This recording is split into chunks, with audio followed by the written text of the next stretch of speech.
I pulled off the highway that night because my eyes had started to burn. That kind of burn you get when you've been staring at yellow lines for hours, when every reflector is a small sun. The rain had been steady since Tulsa, and my wipers had taken on a hypnotic rhythm that made me feel like I was sinking into the road instead of driving it. I didn't remember much about the stretch of Route 60 between Henrietta and Ada, just that it was flat, black, and lonely. No shoulder to speak of, no billboards, no towns you could see from the highway. But then, through the blur of rain and headlights, I caught a glow in the distance. Not the cold glare of a gas station. This was softer, warmer.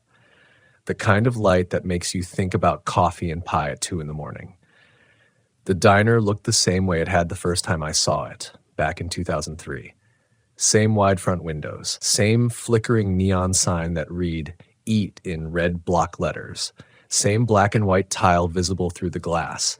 And when I pulled into the gravel lot, I saw the same yellow Ford Galaxy parked at the far end, droplets shimmering on its hood. 20 years apart, and not a thing had changed. I told myself that was just small-town America for you.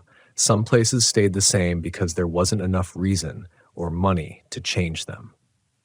But I already felt that prickle in the back of my neck, that warning you can't source to anything logical.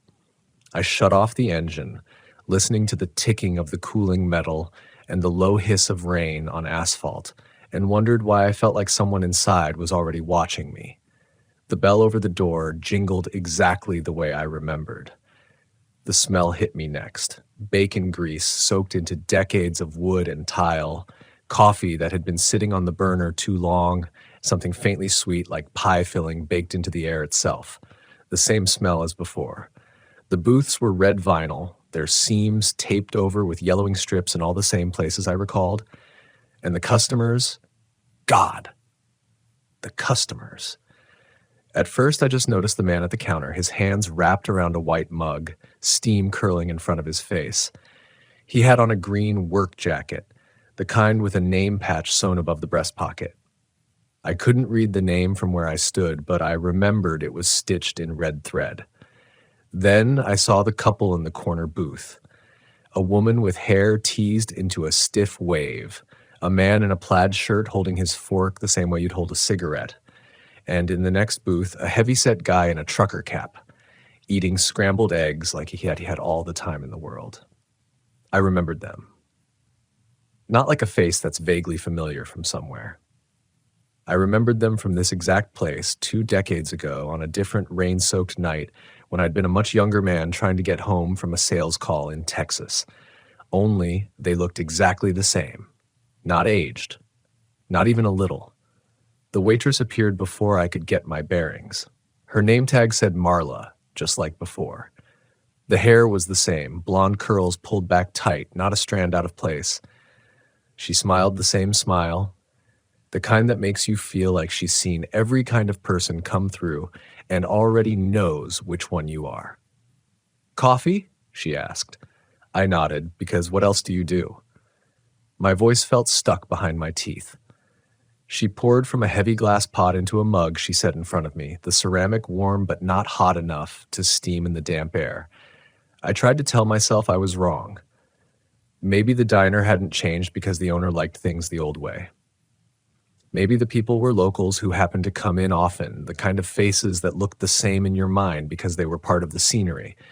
But even thinking it, I knew better. When I glanced out the window, I saw my van parked exactly where I'd left it. Rain still streaking down the glass. I could just leave, get back on the highway. But the truth was, part of me wanted to stay, wanted to watch. That's the thing about fear in the wild, or in a place like this. It doesn't always push you away. Sometimes it holds you in place like a fox staring at the thing that might kill it. I stirred the coffee even though I hadn't put sugar in it, just for something to do with my hands. That's when I noticed the wall clock above the counter. The second hand wasn't moving. It sat wedged between the 11 and the 12.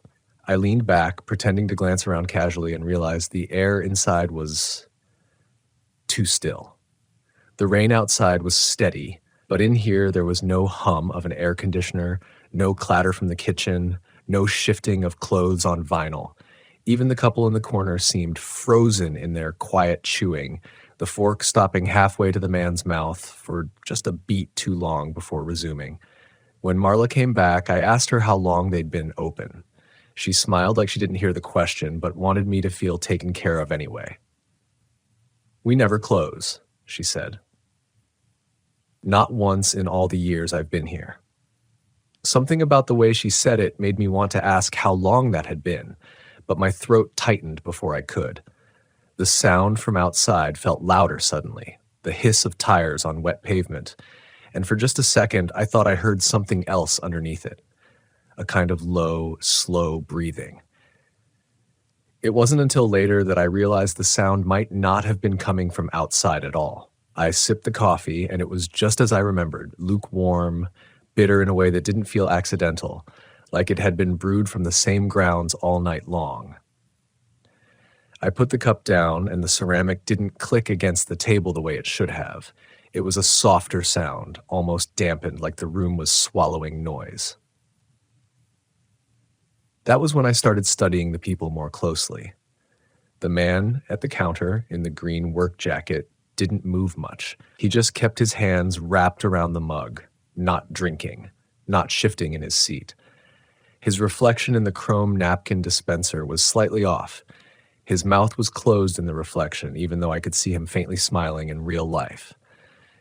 The couple in the booth, same deal. The woman's lips moved just a little, but there was no sound. The man chewed, slow and deliberate, without lifting his eyes from his plate. It was like everyone here had learned to mimic what eating looked like without actually doing it. I told myself to stop looking, to just drink the coffee, pay, and go. But then the bell over the door jingled and my head snapped toward it instinctively. A man stepped in from the rain.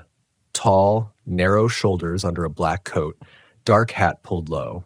He wiped his feet on the mat, but no water dripped from his coat or brim. He didn't look at me. He looked at the far corner booth where nobody was sitting and slid into it without a word. Marla went straight to him, like she'd been waiting all night for him to arrive. She didn't take a menu, didn't write anything down, just poured a cup of coffee and left it in front of him. He sat there, staring at the mug, hands on the table, but not touching it. I didn't recognize him from 20 years ago, but something in me said I should have.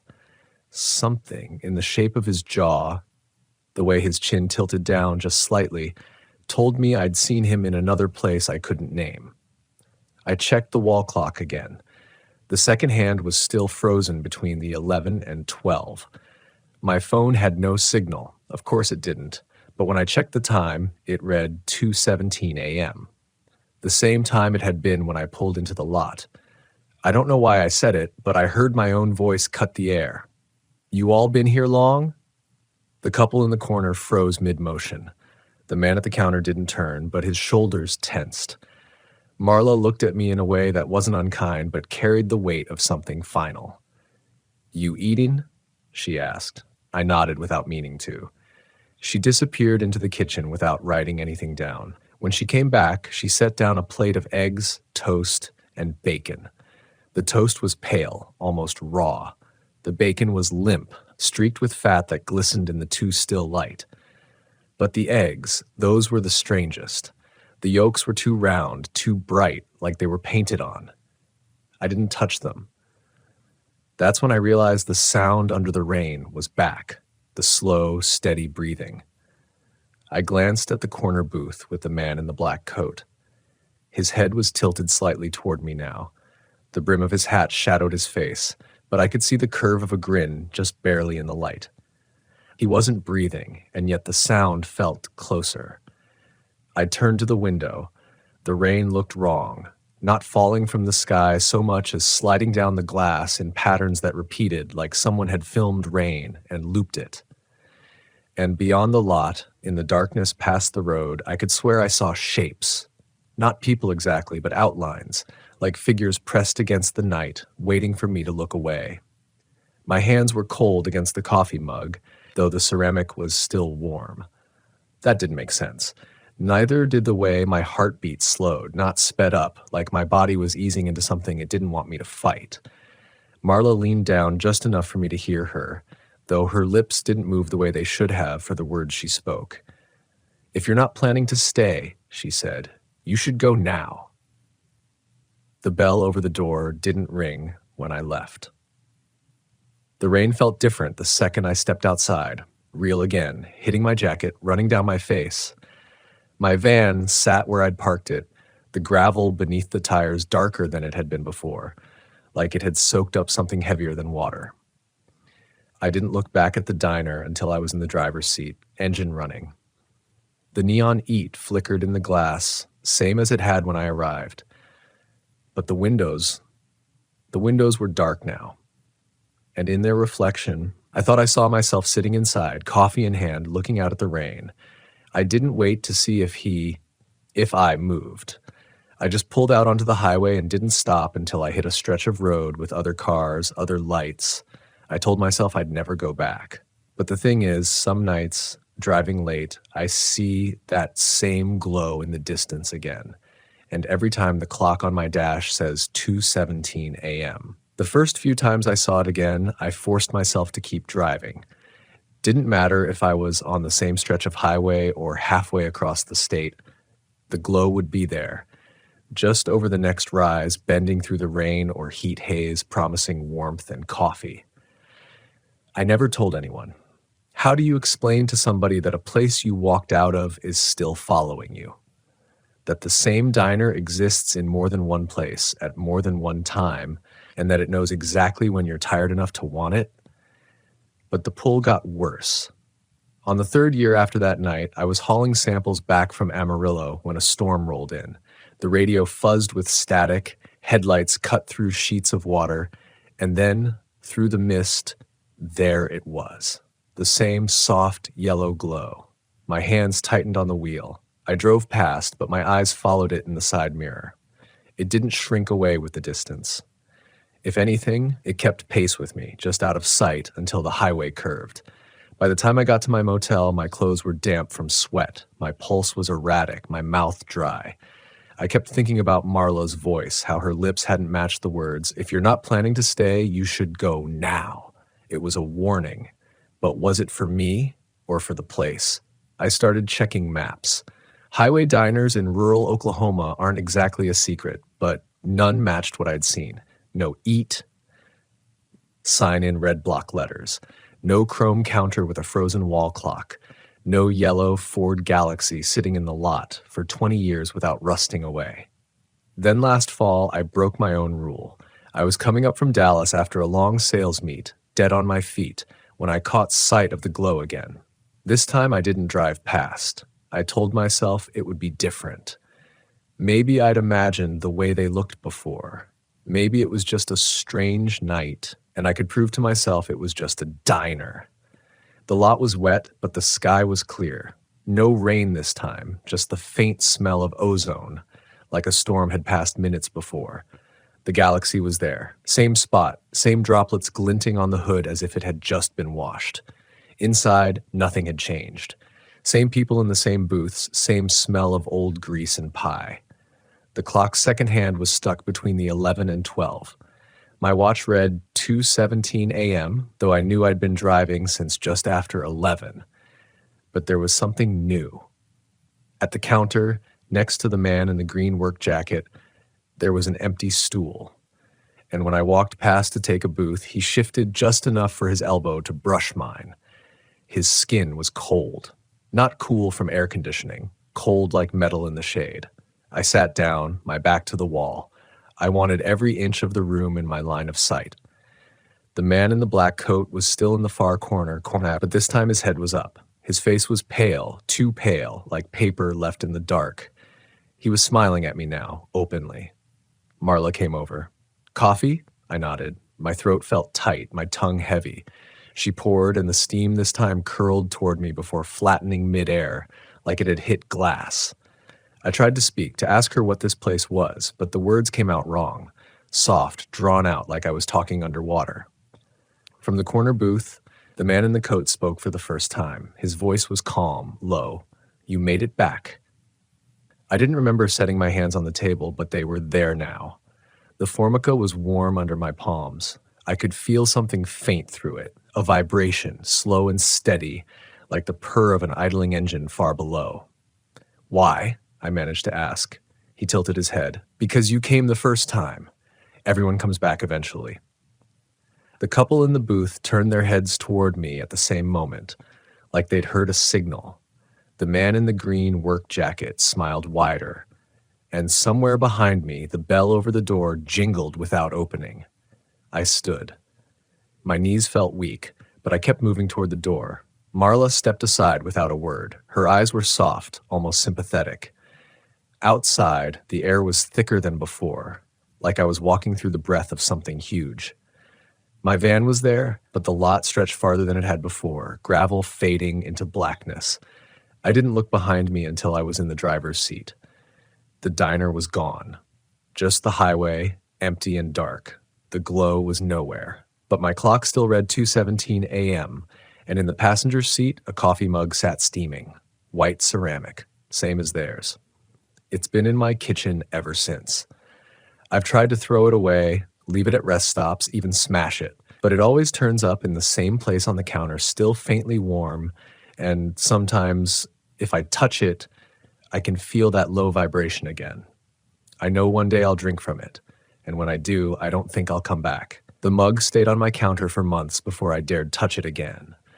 I'd walk into the kitchen in the middle of the night for a glass of water, and there it would be, centered perfectly, handle pointing toward me, steam rising like it had just been poured. The smell wasn't quite coffee anymore. It was darker, heavier, like wet earth after a storm mixed with something metallic, almost like blood. I stopped making coffee at home. Couldn't stand the smell. It was too close to that smell. But avoiding it didn't help. One night in January, I came home from a week on the road, bone-tired, and found the mug sitting on the hood of my van. No steam this time, but it was still warm. That was the night I realized I wasn't just being haunted. I was being summoned. I started noticing other things when I drove long stretches alone. Sometimes in the side mirror, headlights would appear behind me, distant but steady, matching my speed for miles. Then they'd vanish without passing me. On wet roads, I'd see the same shadowy outlines by the tree line, just far enough away that I couldn't make out details. And always, if I glanced at the clock at the wrong moment, it would read 2:17 a.m. 2 weeks ago, I was driving north through rural Kansas when the sky went from clear to overcast in seconds. The light dimmed, not like sunset, but like someone turned a dial. The yellow glow appeared up ahead, not a glare, not a flare, but that same soft diner light. My chest tightened. My palms sweated against the wheel. I told myself I wouldn't stop, but the glow didn't stay ahead of me this time. It moved. I'd take an exit to avoid it, and there it was at the end of the ramp. I'd swing onto a side road, and it would bloom in the distance again. And when I finally pulled over to catch my breath, I realized I'd stopped in a gravel lot. The galaxy was there, same spot, same droplets. The diner door was open. I could see the booths from where I sat in the van. No people this time, just that frozen clock, still at 2:17. I don't remember getting out of the van, but I was suddenly standing in the doorway. The air inside was warmer than outside, but it carried that stillness I remembered, the kind that made you aware of your own heartbeat. The mug was waiting for me on the counter. My mug. The one that kept showing up in my kitchen. Behind me, the bell jingled. I turned, expecting someone to come in from the rainless dark, but no one did. Instead, the man in the black coat was sitting in the far booth now, closer to the window. His smile was smaller this time, almost gentle. "You've been carrying it a long time," he said. "It's heavy, isn't it?" I looked at the mug. My hands were already around it. I hadn't noticed picking it up. "If you drink," he said, "you won't have to carry it anymore." I wanted to throw it, to smash it against the tile. But the longer I held it, the less I wanted to let go. The surface pulsed faintly, like something alive inside was breathing. The walls around me felt farther away than they should, the corners too dark. Outside the windows, there was no road now, only shapes moving in the black. Not human shapes. Taller, narrower, some shifting side to side like they were testing the glass. Marla's voice came from somewhere behind me. I didn't turn. "Most people drink," she said. "It's easier than driving away again." The mug was warm in my hands. The smell was stronger. Wet earth, metal, and something sweet beneath it, like pie left too long on a windowsill. My arms felt heavier. My vision narrowed. The man in the coat nodded once. "Go on." I don't remember setting the mug down, but I must have.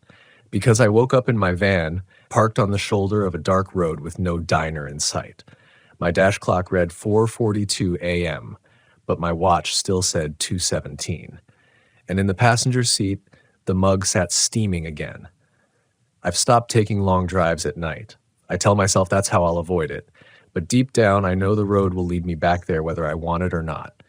Places like that don't need maps. They need you. And one of these nights, I'll drink. The more I avoid it, the more the world bends to bring it closer. Last week, I was on a short haul from Oklahoma City to Lawton, barely 2 hours, and I still caught that glow at the edge of my vision. This time, it wasn't even on a highway.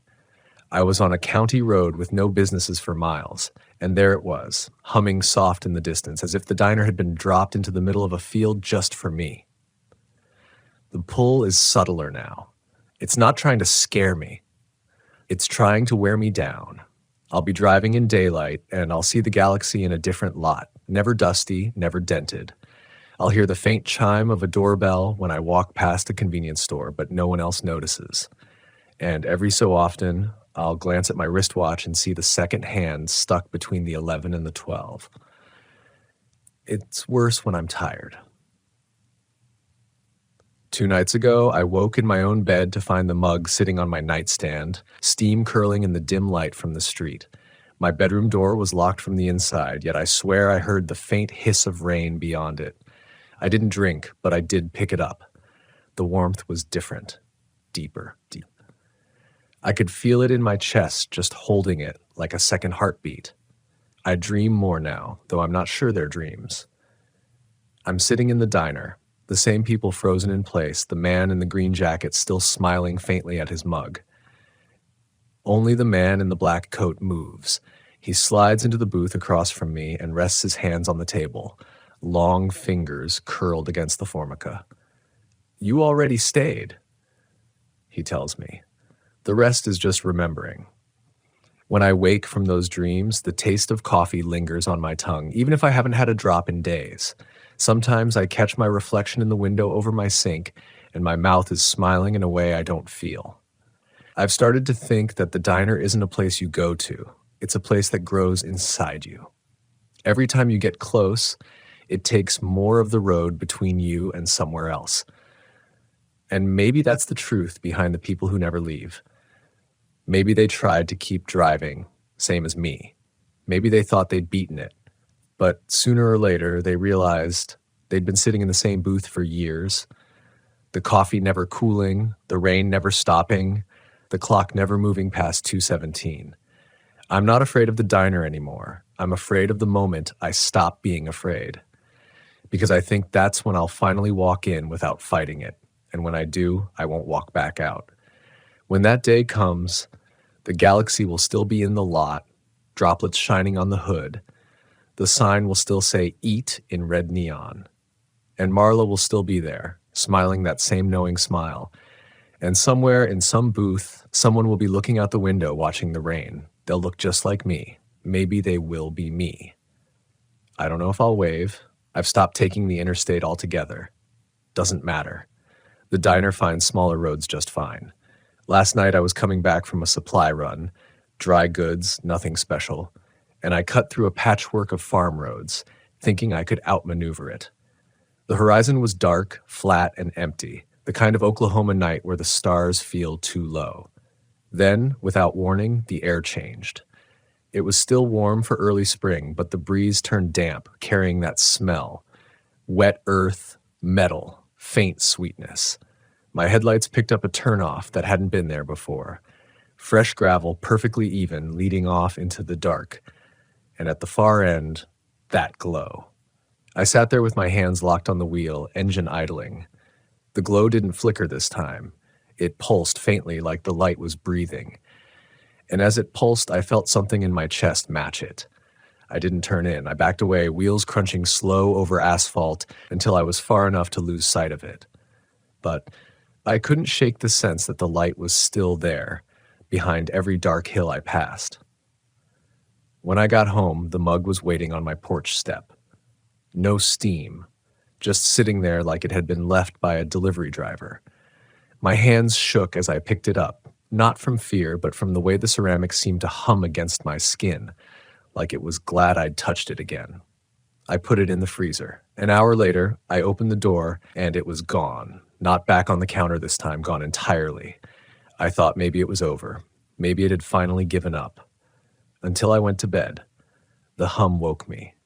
Faint at first, then stronger. The mug was on the nightstand again, and this time the coffee inside wasn't dark. It was pale, like the reflection of neon in water.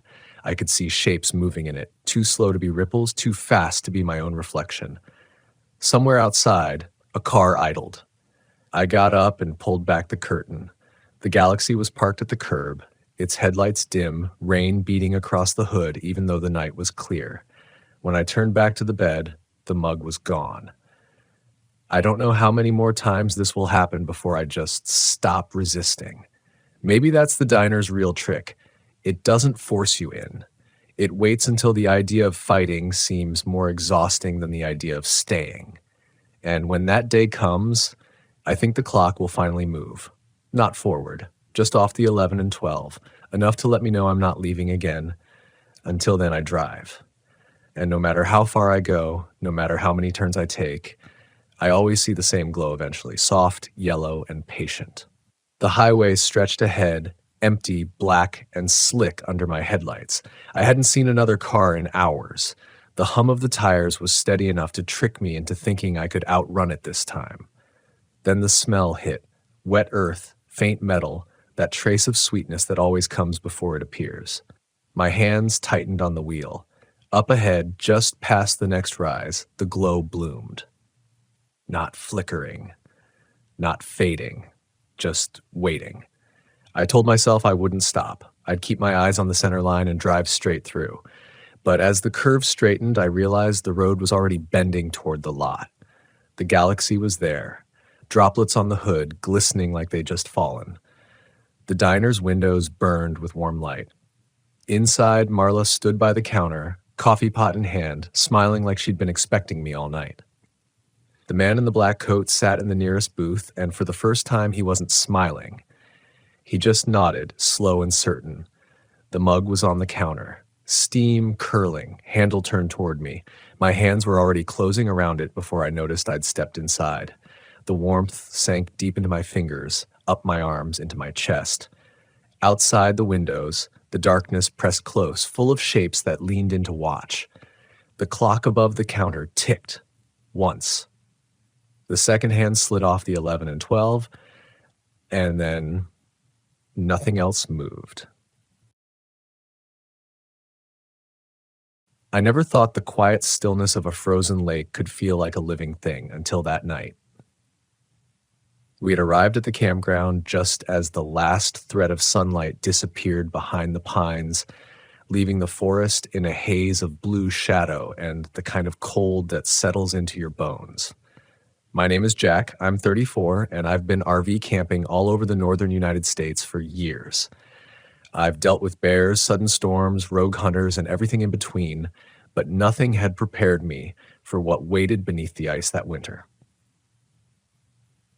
It started innocently enough. I was with my sister, Emily, who is 2 years younger than me, and our friend Tom, a lifelong outdoorsman who always claimed he could read the forest better than anyone. We chose a remote, state-run campground near a lake in northern Minnesota, one that barely saw visitors after the first snowfall. The road in was a ribbon of packed snow, bordered by towering evergreens that bent under the weight of ice. Even with our four-wheel drive, I had to go slow, careful not to disturb the crusty snow that would sometimes hide patches of black ice. When we pulled in, the place was eerily empty. A few other RVs huddled together near the main entrance, their headlights dimmed, smoke curling from chimneys. But deeper down, near the lake, the spots were completely vacant, leaving a sense of isolation that pressed against me even before we parked. The lake itself was a mirror of frost, the surface smooth, unbroken, and entirely white, except where the occasional dark patch hinted at water too shallow or too thin. The air had that sharp, metallic tang of early winter, the kind that makes your nose sting and your lungs burn. We set up quickly. The RV was small but well insulated.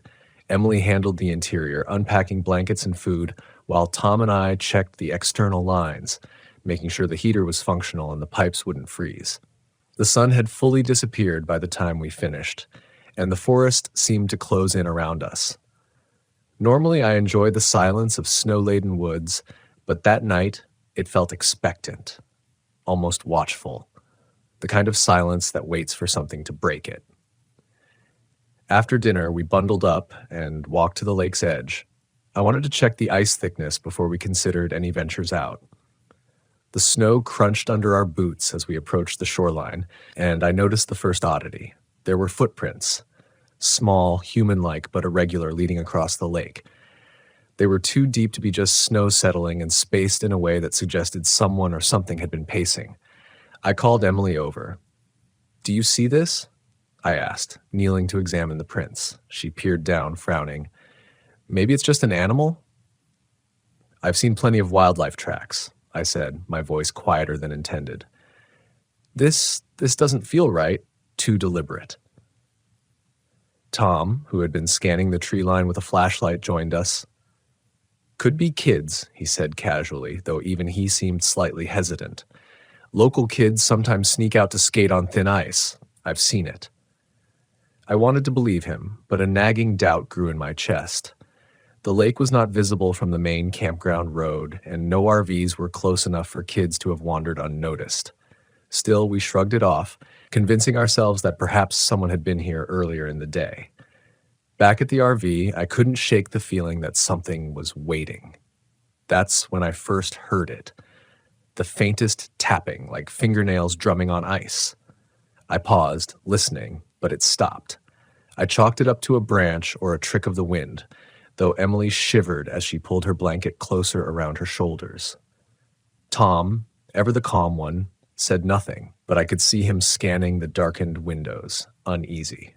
That night, sleep came fitfully. Every creak of the RV frame, every snap of distant branches seemed magnified. I imagined shapes moving outside, fleeting shadows that vanished when I turned my head. At one point, I woke to the sound of something scraping against the side of the RV. My heart leapt, but when I flung the door open, there was nothing. Only the snow, pristine and unbroken, except for the faint trail of footprints we had seen earlier. Morning offered no relief. The world outside was blinding white, the lake's surface frozen in a ghostly stillness. But the footprints had changed. Overnight, they had moved closer to the RV, circling the perimeter like some unseen observer was studying us. Emily noticed first, her voice tight. They were over here last night, weren't they?" I knelt to examine them. Every instinct screamed at me that these weren't human, that whatever had left them was heavier, slower, and deliberate. Tom agreed reluctantly. "Nothing I know moves like this," he said, and I could hear the edge of fear in his tone. By mid-afternoon, we tried to push our anxiety aside with routine. I prepped the firewood, Emily cleaned inside, and Tom set up fishing lines along the lake's edge. Yet, the sense of being watched never abated. We joked at first, small quips to break the tension, but the laughter felt hollow. The sun was dipping low, and with it, the temperature. The wind picked up, scratching against the RV like nails on a chalkboard. Then it happened. Tom yelled from the lake. I sprinted toward him, and what I saw froze me. The ice had shifted, just a small area, maybe a few feet wide, but it moved unnaturally, rippling outward like water. A crackling sound accompanied it, deeper and louder than any ice settling I had ever heard. Tom backed up, his face pale. I didn't touch it," he stammered. We stared at the lake, fear rooting us to the spot. For a moment, everything was still. Then the tapping started again, this time louder, coming from directly beneath the ice. The sound pulsed rhythmic like a heartbeat, and it carried an uncanny intelligence. Something was down there, waiting, watching, listening. Emily grabbed my arm, trembling. "We have to go," she whispered. I wanted to argue, to convince myself this was paranoia, but every instinct screamed at me that leaving the RV was the wrong move. The thing under the ice wasn't just waiting, it was aware. And the awareness carried a malice that sank into my chest, cold and unyielding. We barricaded ourselves inside as night fell. The RV became a fragile sanctuary, the heater humming like a lifeline against the creeping dread outside. Every sound, branches cracking, wind whistling, distant animals, felt magnified, distorted. Then the tapping returned, directly under the lake's frozen surface, a steady reminder that something was lurking just beyond our vision. Hours passed. We whispered, tried to make sense of what we were hearing, but logic felt useless. By midnight, I realized that no amount of rational explanation could drown out the terror, because it wasn't just a sound. It was a presence. Something enormous, patient, and intelligent, lying in wait for our next step. Sleep didn't come again that night. The first hint of morning brought no relief, only the persistent knowledge that beneath the ice, the unknown waited, counting, observing, planning. And I knew, deep in my gut, that whatever it was, it wouldn't stop with observation. It was hungry for motion, for life, for a misstep that would let it reach the surface. We couldn't stay, but leaving meant crossing the lake's thin ice. Every step risked the very thing we feared. Yet by dawn, our hands numb from cold and terror, we had no choice. The thing under the ice waited, and only our courage or foolishness would determine whether we left alive. And that's when I noticed it.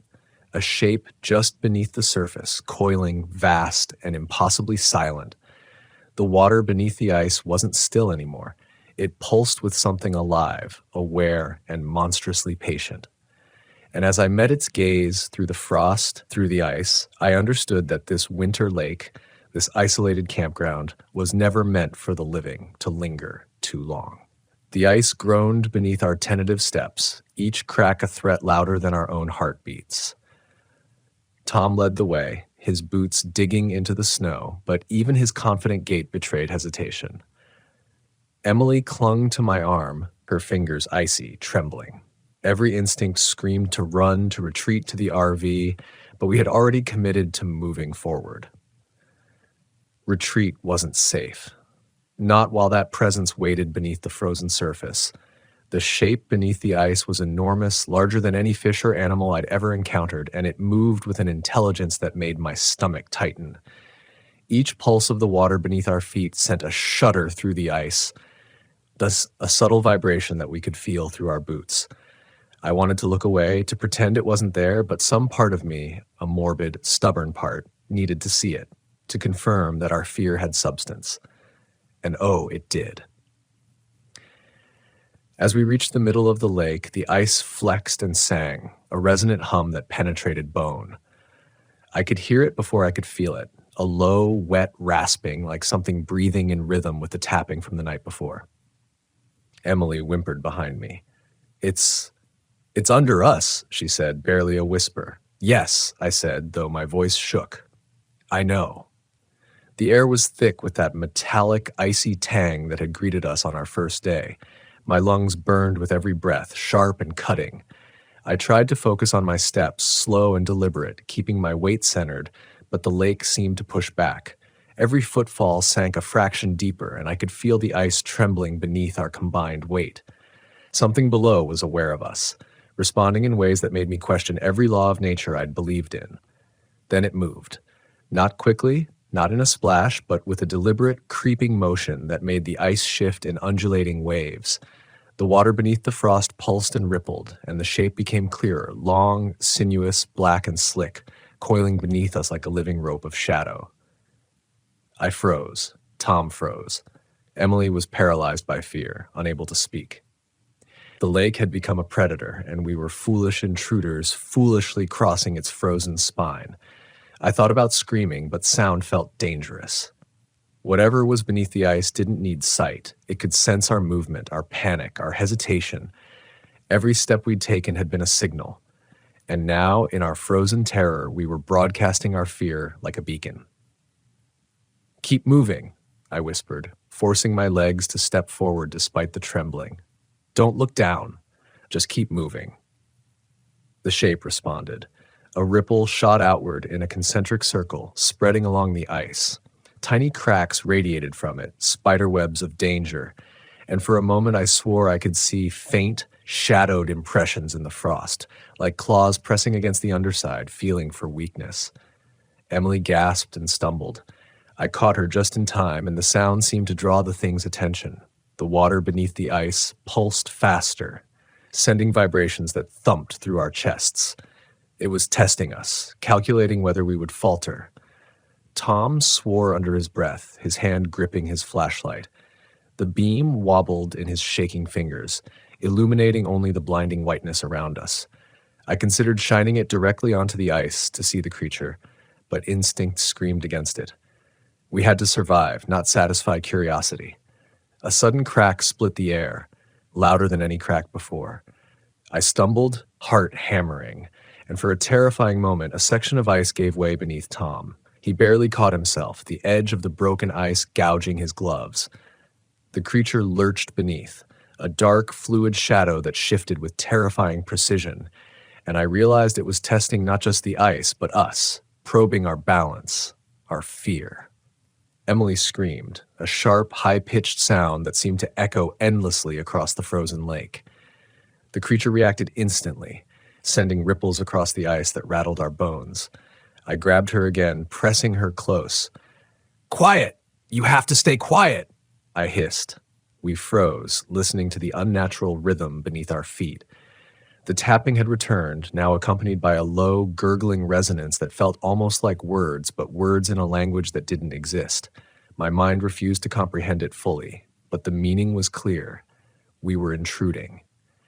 Minutes passed, or maybe hours. Time had lost meaning. Each step we'd taken forward had been a negotiation with the ice, with the cold, with the presence beneath. And then it happened, a vibration unlike any before, a shudder that ran from one end of the lake to the other, so intense that the snow underfoot scattered like powder. The ice groaned, and I swore I saw faint distortions in its surface, like shapes pressed up against the underside, watching, aware. I realized in that gut-wrenching moment that it didn't want us to see it. It wanted to scare us, to test the limits of our sanity before deciding whether we would live or die. Fear wasn't just a weapon, it was a lure, and we had walked straight into it. Tom whispered, "We have to get off the lake now." I nodded, my brain buzzing with adrenaline. "Follow me. Step where I step. Don't look down. Don't." The words were cut off as the ice cracked again, jagged and sharp, running across our path. The structure beneath us shifted, sending a tremor through my legs. I saw Tom falter and I lunged, catching him just as a section of ice splintered. Emily screamed again, her voice shattering the night, and I felt a terrifying clarity. If we didn't reach the shore soon, the lake would claim us, not by sudden drowning, but by slow, deliberate pressure, forcing us to sink into the cold, unfeeling depths. And then I understood something else. It wasn't just beneath the ice. The lake itself had become a single sentient entity. The trees, the snow, the frozen expanse, they were extensions of it. Every sound we made, every shift in weight, every panicked thought was feeding it, shaping its awareness. We pressed forward, hands tight, muscles screaming. My mind screamed at me to run faster, to leap, to abandon caution, but every instinct screamed the opposite. Move carefully, move deliberately, or the ice would betray you. Finally, the shoreline began to rise before us, an indistinct gray wall through the blizzard-like haze of wind and snow. Relief surged, but I knew better than to celebrate. The creature, whatever it was patient. It had time, and it would wait, lurking, knowing we had survived once, watching for our next misstep. When we stumbled onto solid ground, collapsing in the snow, gasping and trembling, the world seemed unreal. The RV sat just a few dozen yards away, lights dimmed, smoke from the heater curling lazily. We didn't speak at first, too consumed by the racing of our hearts, by the icy grip of fear that lingered even on firm earth. Emily finally whispered, It was under there. I saw it. I think. I nodded, still shaking. I saw it too. Tom, ever practical, even in terror, broke the silence. We need to pack up, leave, now. Whoever or whatever was under that ice doesn't belong to this world. We got lucky. That night, back inside the RV, we watched the surrounding forest, listened for the tapping beneath the ice that now seemed omnipresent in our minds. Every shadow, every ripple in the snow felt like it was moving toward us. And I realized something. This wasn't over. Whatever had waited beneath the ice would be patient, calculating, and waiting for the next footsteps. And I understood deep in my core that it wasn't just waiting for movement on the lake. It was waiting for movement anywhere. Every time someone camped in that lake's shadow, it would be there, silent, unseen, enduring, and patient. We had survived, yes, but the lake had left its mark. The fear wasn't just in our bodies. It had entered our minds, quiet and insistent, a whisper that followed us through every snowy path, every darkened wood, every frozen morning. And I knew we'd carry it forever. We drove the RV in silence, the tires crunching over the packed snow, leaving the frozen lake behind us, but the sense of being watched didn't diminish. Every shadow in the trees, every gust of wind, felt like a reminder that we hadn't escaped the presence entirely. It had waited patiently beneath the ice, and now I understood it could follow, or at least linger in memory, in perception, like a stain on our senses. Emily clutched her blanket tightly, knees drawn up against her chest in the back of the RV. Her eyes darted to every glimmering reflection on the windows, and I could hear her whispering soft prayers under her breath. Tom drove, silent, jaw tight, gripping the steering wheel so hard his knuckles were pale.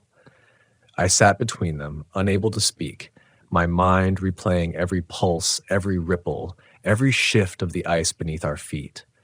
The fear was no longer just physical. It had become something deeper, gnawing at the edges of my thoughts, refusing to let go. We didn't stop until we reached a small diner, the kind of place with flickering neon and greasy coffee that tastes like metal and sugar. We sat in a corner booth, the lights too bright, the warmth too sharp. I needed to ground myself in ordinary reality, to convince myself that what we had experienced wasn't entirely true. Tom ordered black coffee, Emily a hot chocolate she barely touched, and I stared at the window, watching snow swirl and settle on the bare branches. I keep seeing it, Emily said finally, voice tight, almost breaking. Under the ice, watching us, waiting. I nodded. I know, I see it too. I don't think we'll ever forget it. Tom ran a hand through his hair, groaning. It wasn't natural. Whatever it was, it didn't belong in the world we know, and it didn't want us there either. I realized he was right. This wasn't just a creature. It was something else, something patient, something that had learned to endure the cold, to survive under the ice for who knows how long, and to wait for humans to stumble into its domain. The thought made my chest tighten, a gnawing anxiety that would not fade. We spent the night in the diner, our meals untouched, hands wrapped around steaming cups of liquid warmth. Outside, the wind howled, carrying the scent of snow and ice, and I felt the pull of that frozen lake calling us back, taunting us with memories too vivid to ignore. Sleep came reluctantly, fitful, punctuated by dreams of black water, coiling shapes, and the sound of tapping beneath fragile ice. By morning, the sun had risen weakly behind a thick layer of clouds.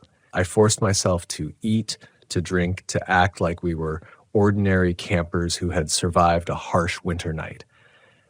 But the tension lingered, and I could see it mirrored in Emily and Tom. The world seemed thinner somehow, fragile under the weight of the unseen presence we had encountered. We debated what to do next, return home immediately or press on to another campground. Every logical voice screamed to go, yet some small, irrational part of me considered the lake, wondered about it, feared it, but also felt drawn toward its frozen, deadly surface. Tom broke the silence. We don't go back there, not ever.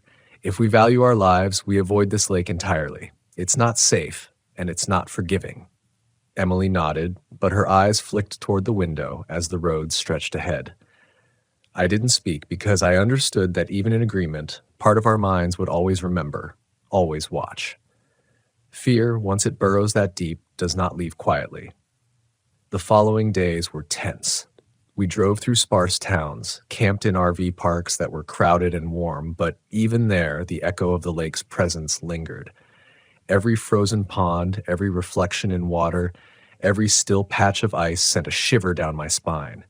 I noticed myself checking the edges of lakes at every stop, calculating thickness, imagining shapes coiling beneath, waiting, counting footsteps. The rational part of me knew it was paranoia, yet the memory was too vivid, the fear too real. By the third day, the tension began manifesting physically. Sleep evaded us. Every sound, a branch snapping, a snowplow passing, even a car door slamming, triggered sharp pulses of adrenaline. Emily refused to walk near water at any campground. Tom slept with a flashlight beside him, and I found myself staring at darkened windows long after the RV was quiet. And then it came back. Not the creature, not the lake, but the awareness of it. The tapping. Faint, irregular, impossible to ignore.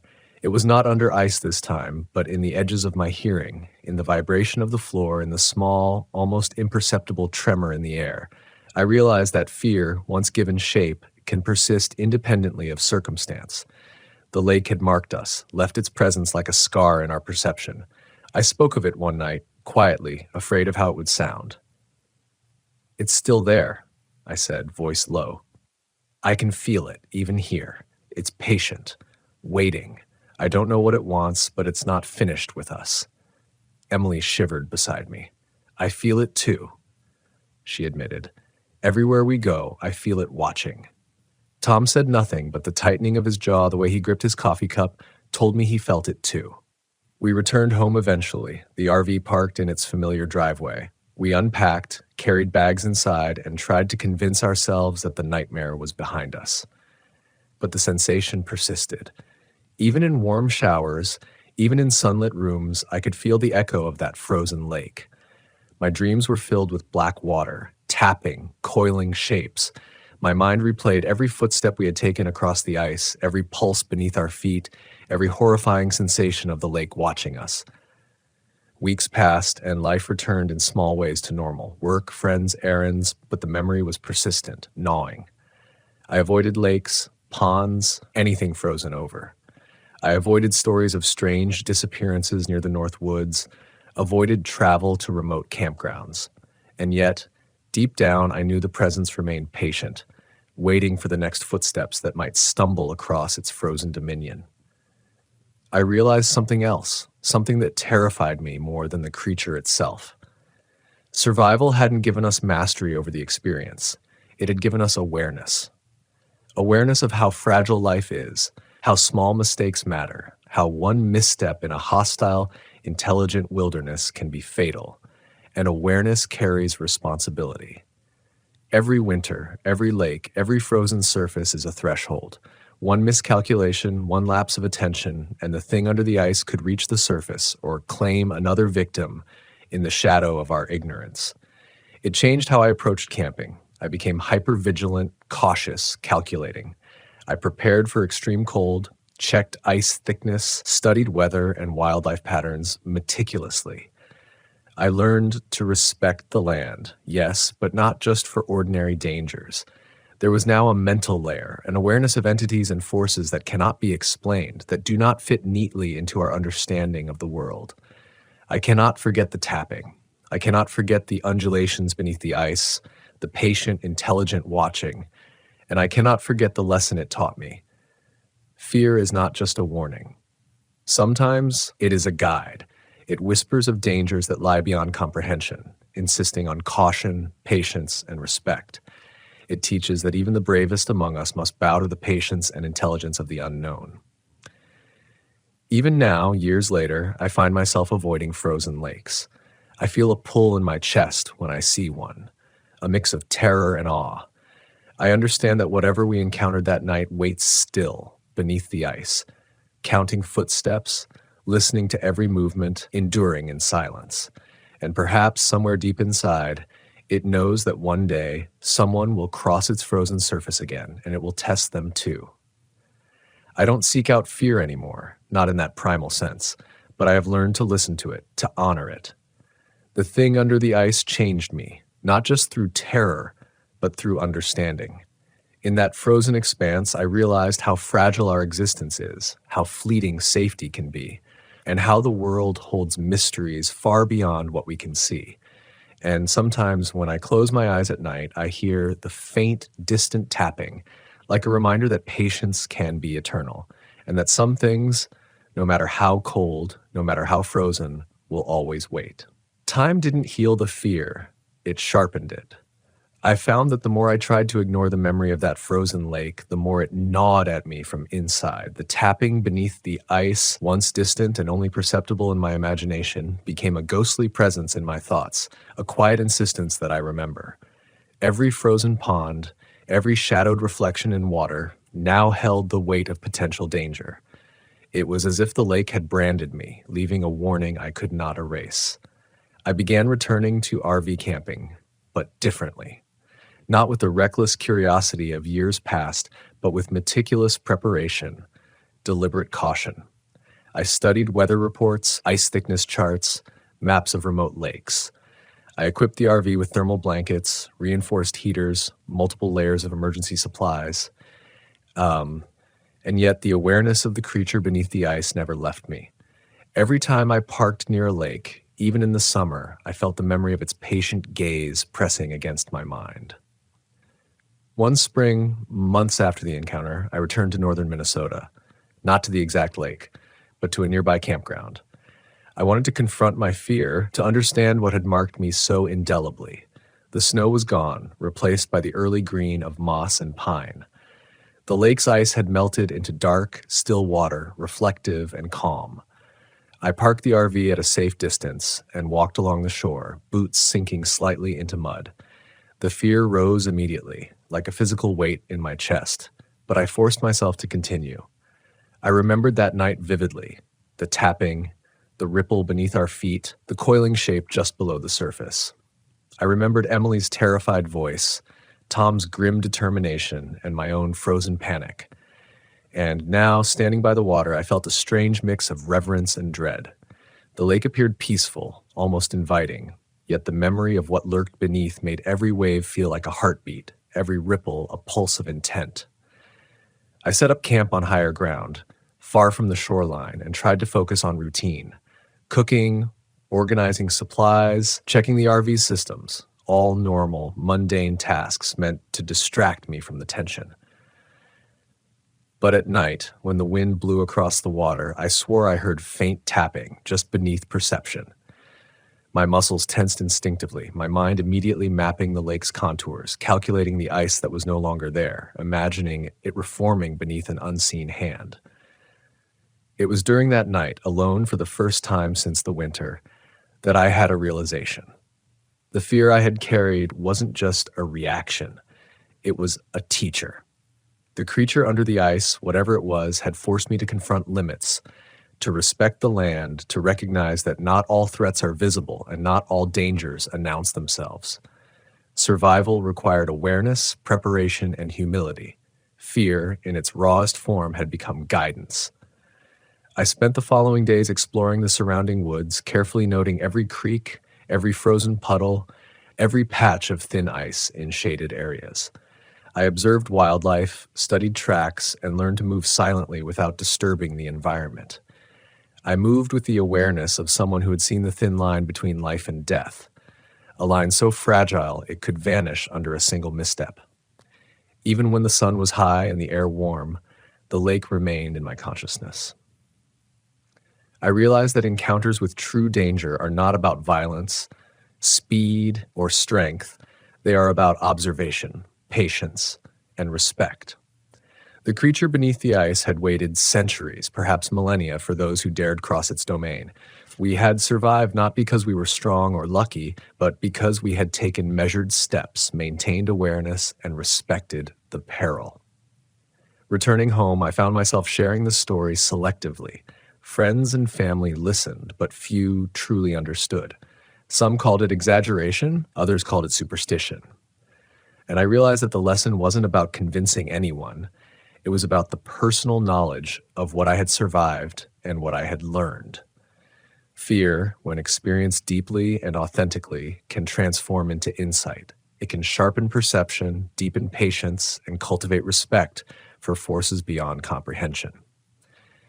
Months later, I returned to RV camping again, carefully selecting campgrounds with safe water access, prepared with knowledge gained from the previous encounter. And still, whenever I passed a frozen lake or a thin sheet of ice, the memory returned.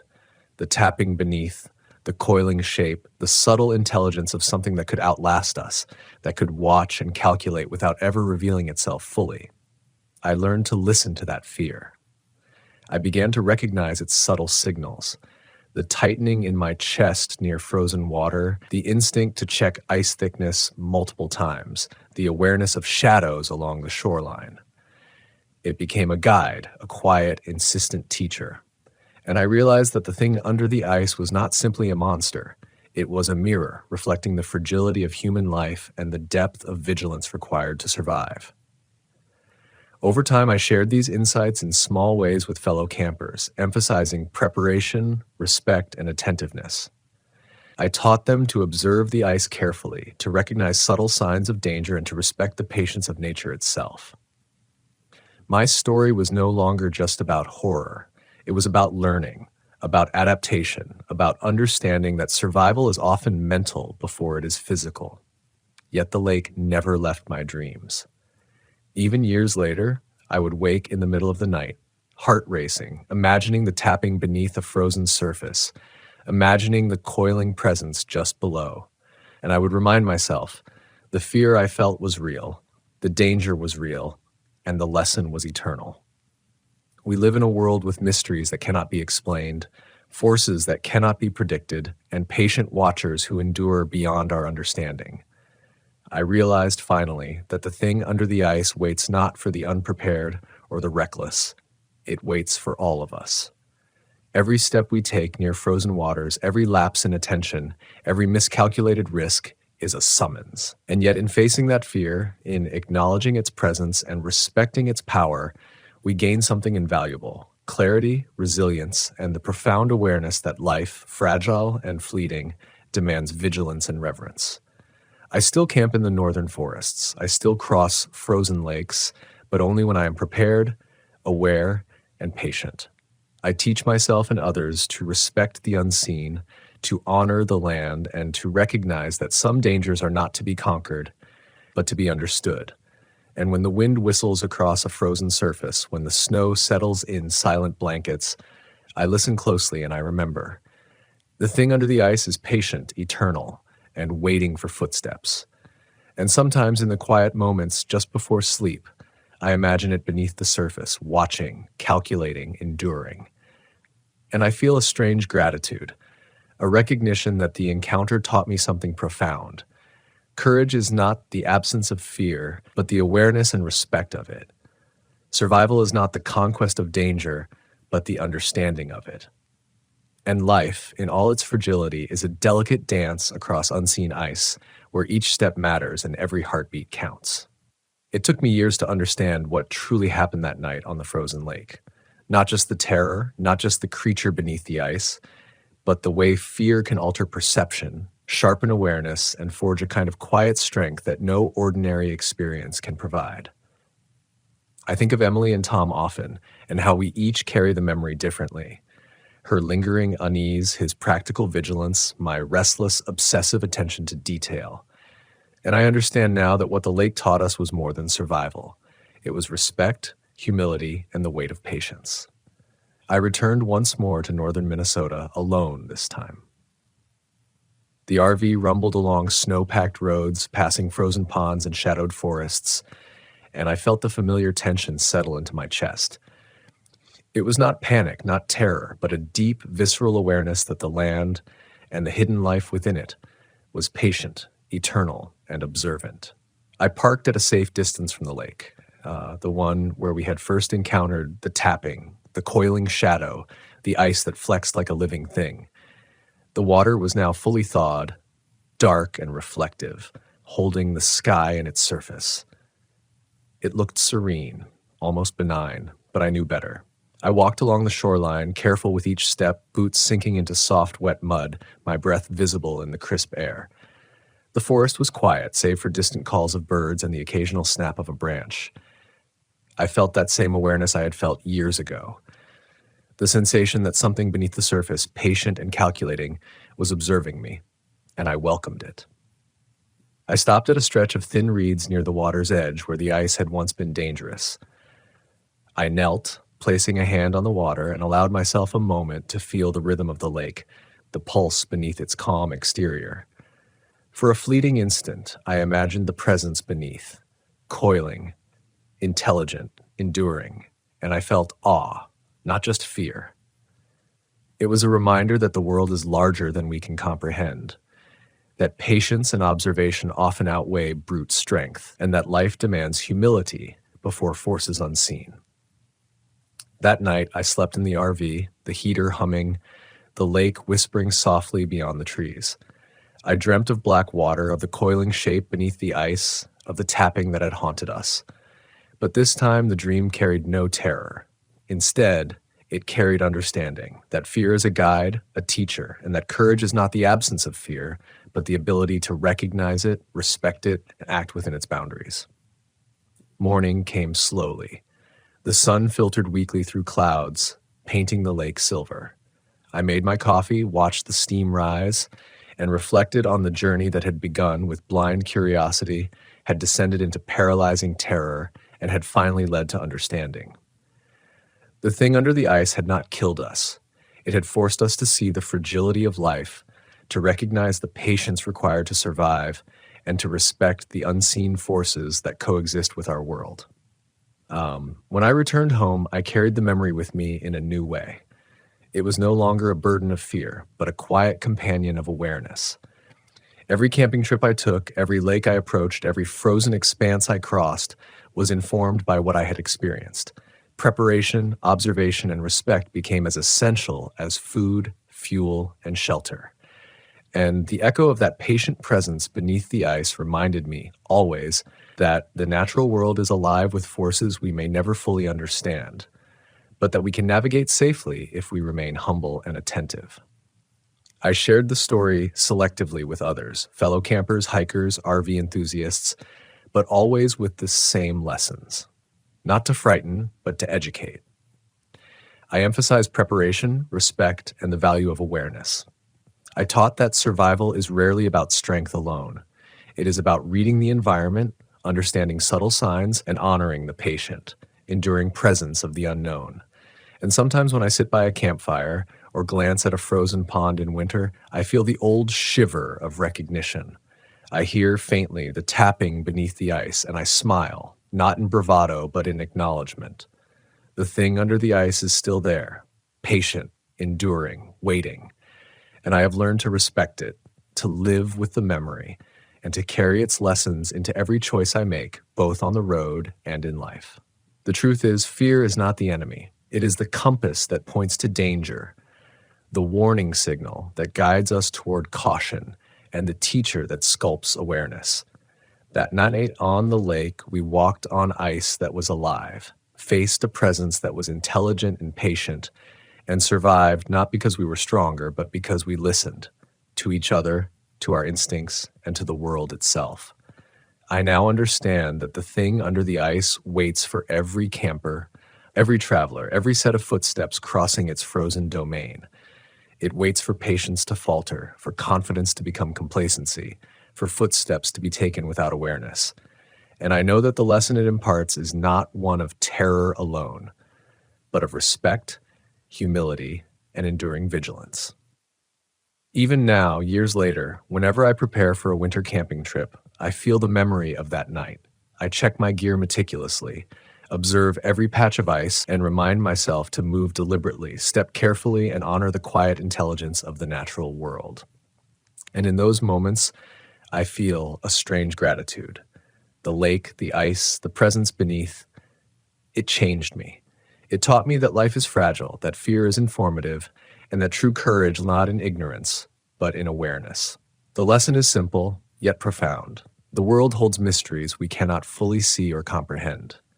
The patient, enduring forces beneath frozen lakes, the silent intelligence of nature, the unexpected threats that lie in quiet places, all demand our attention, our respect, and our humility. To ignore them is to invite danger. To acknowledge them is to gain wisdom. And to survive is not merely to live. It is to grow, to understand, and to honor the fragile, fleeting life we have been given. As I close my eyes at night, I hear it faintly still, the tapping beneath the ice, slow and deliberate, counting footsteps, waiting. And I smile because I know I survived. I know I learned. I know I can walk carefully through the unknown, guided not by courage alone, but by awareness, respect, and patience. And I know beyond fear, beyond the frozen surface, that life itself is a lesson waiting to be understood. So if you ever find yourself standing on the edge of a frozen lake, if the wind is whispering and the night is still, remember this: the thing under the ice waits for footsteps. It waits with patience. It waits with intelligence. It waits for respect. And if you walk with awareness, humility, and care, you may step across the ice and return to tell the story, changed, wiser, and alive. Because fear is not the enemy. It is the guide. And some lessons forged in terror and tempered in snow and ice are worth carrying for a lifetime. I remember the exact moment the unease settled in, a slow, almost imperceptible weight pressing against my chest. It wasn't the kind of fear that comes from seeing a shadow move or hearing the occasional crack of a branch underfoot. No, this was quieter, subtler, like the forest itself was exhaling around me, and it was watching. I had parked my RV on the edge of the Redwood National Park, in a campground called Cedar Hollow, somewhere the maps barely named, where the trees arched so high they seemed to scrape the sky, and the fog could roll down the valley like a living thing.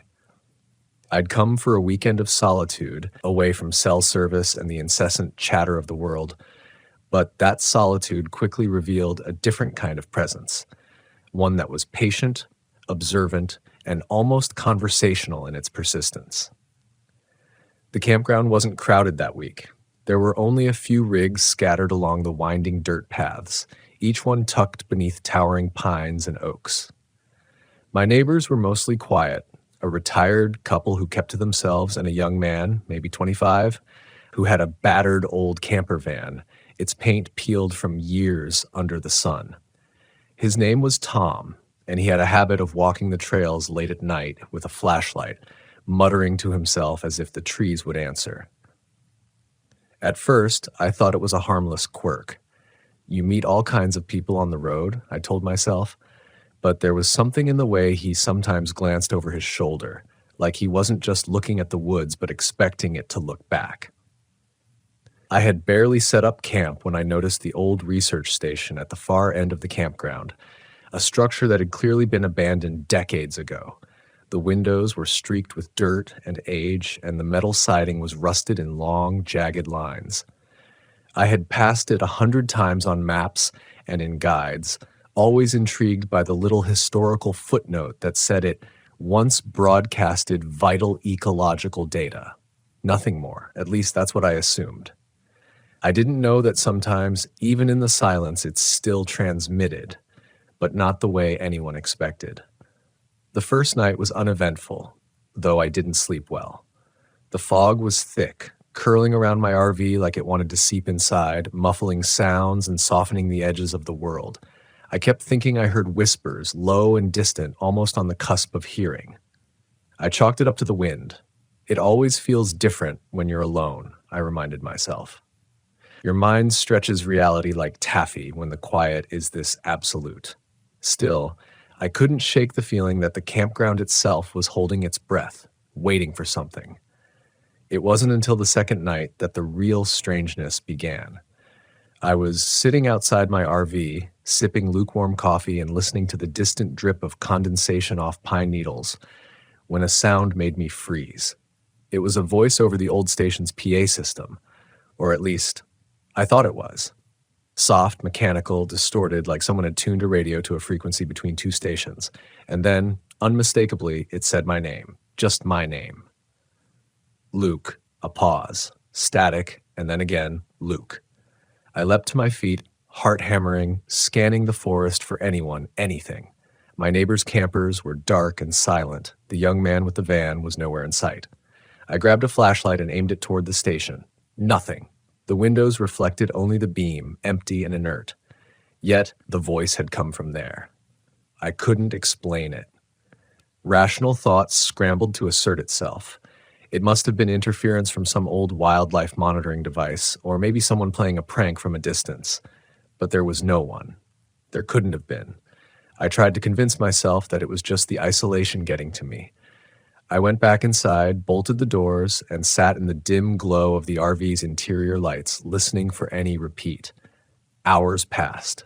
Nothing. Just the ordinary sounds of the forest, the creak of the trees, the whisper of the wind, the distant, unplaceable howl of some creature I would never see. The next morning, I found it impossible to shake the memory of my name being called.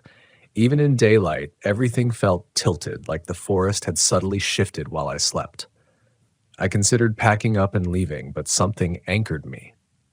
Curiosity, fear, stubbornness. I drove closer to the research station, taking care to note the weathered sign warning of unsafe structures. It was quiet, profoundly so, like the air itself was holding a secret. I walked the perimeter, peering through the grimy windows. Inside, the room was empty, save for a desk covered in dust and what looked like a decayed tape recorder. Nothing more. Nothing that should have been able to speak, let alone speak my name. By the third night, the broadcasts intensified. Not just my name this time, but fragments of conversation, my own words I hadn't spoken in years. Memories whispered back at me, a long-forgotten argument with a friend, laughter from a camping trip that had ended badly, the sound of my father's voice warning me not to take risks in places I didn't understand, and through it all, that same mechanical, patient intonation. It felt deliberate, watching, testing. Sleep became impossible. Every time I closed my eyes, the distorted voice followed me, echoing across the valleys of my mind. I tried to flee, to drive back to civilization, but each attempt to leave was met with strange obstacles. A fallen tree blocking the only exit road, a sudden fog so thick I couldn't see 10 feet ahead. My GPS spun in circles, displaying locations I had never seen. It was as if the campground, the forest, and the station had become a single entity, refusing to let me go until it had told me something or until it had broken me. The turning point came when I met Tom, the young man with the van, deep in the woods just past the station. He didn't startle when I emerged from the shadows, though I nearly fell backward at the sight of him. His eyes were wide, but not with fear. Something else entirely, a resigned understanding. He told me that the station had always done this, not to everyone, but to some people, those who linger too long, who listen too closely.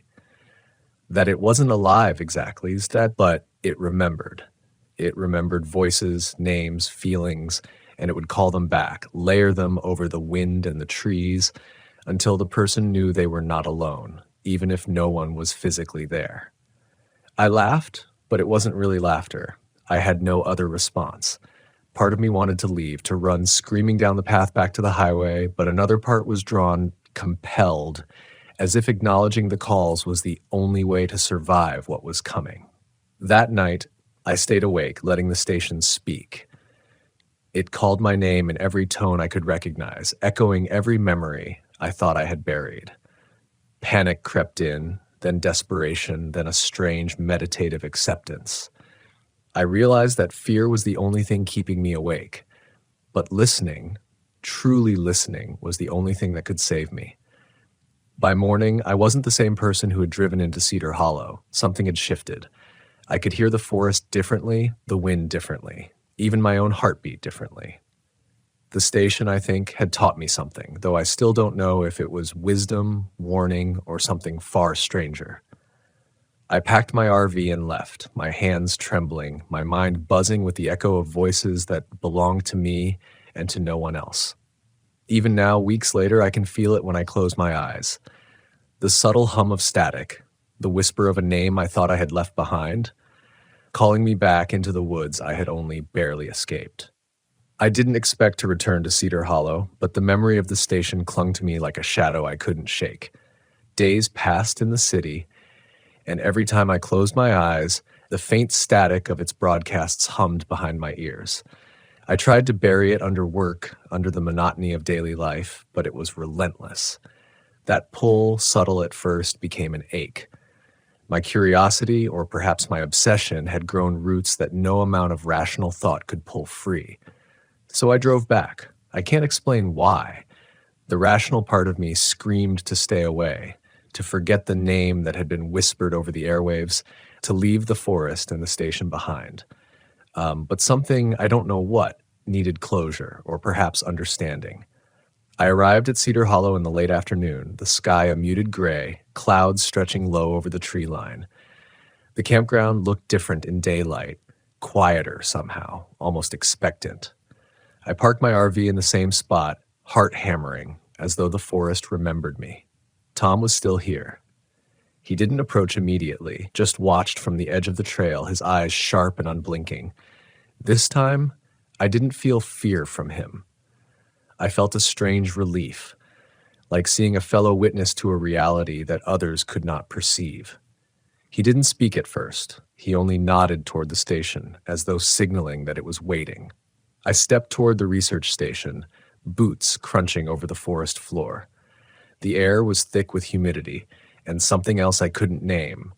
A metallic tang, sharp and acrid. The closer I got, the more I felt it. The forest had changed since my last visit. Sounds that should have been ordinary, the drip of condensation, the rustle of leaves, were distorted, elongated, almost conversational. Every step forward felt like crossing a threshold, like stepping into a memory that wasn't entirely mine. Inside the station, everything was as I remembered. Dust layered the surfaces, cobwebs stretched like delicate nets from corner to corner, and the decayed tape recorder sat on the desk, humming faintly as if it had been waiting for my return. I reached out, running a hand over the recorder's cold, warped surface. It vibrated slightly, like a pulse, and then it started. My name again, soft at first, almost gentle, then louder, insistent, and then fragments of thought, phrases I hadn't spoken aloud in decades. You left it behind, you forgot. Each phrase carried a weight, an emotional resonance that made my stomach twist. The station wasn't just repeating my voice, it was reflecting my memories, dredging up every fear, regret, and hesitation I had buried.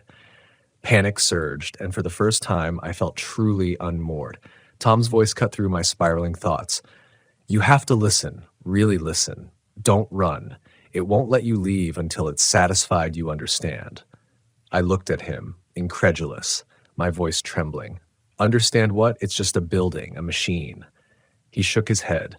No, it's a mirror. It shows you yourself, everything you're trying to hide.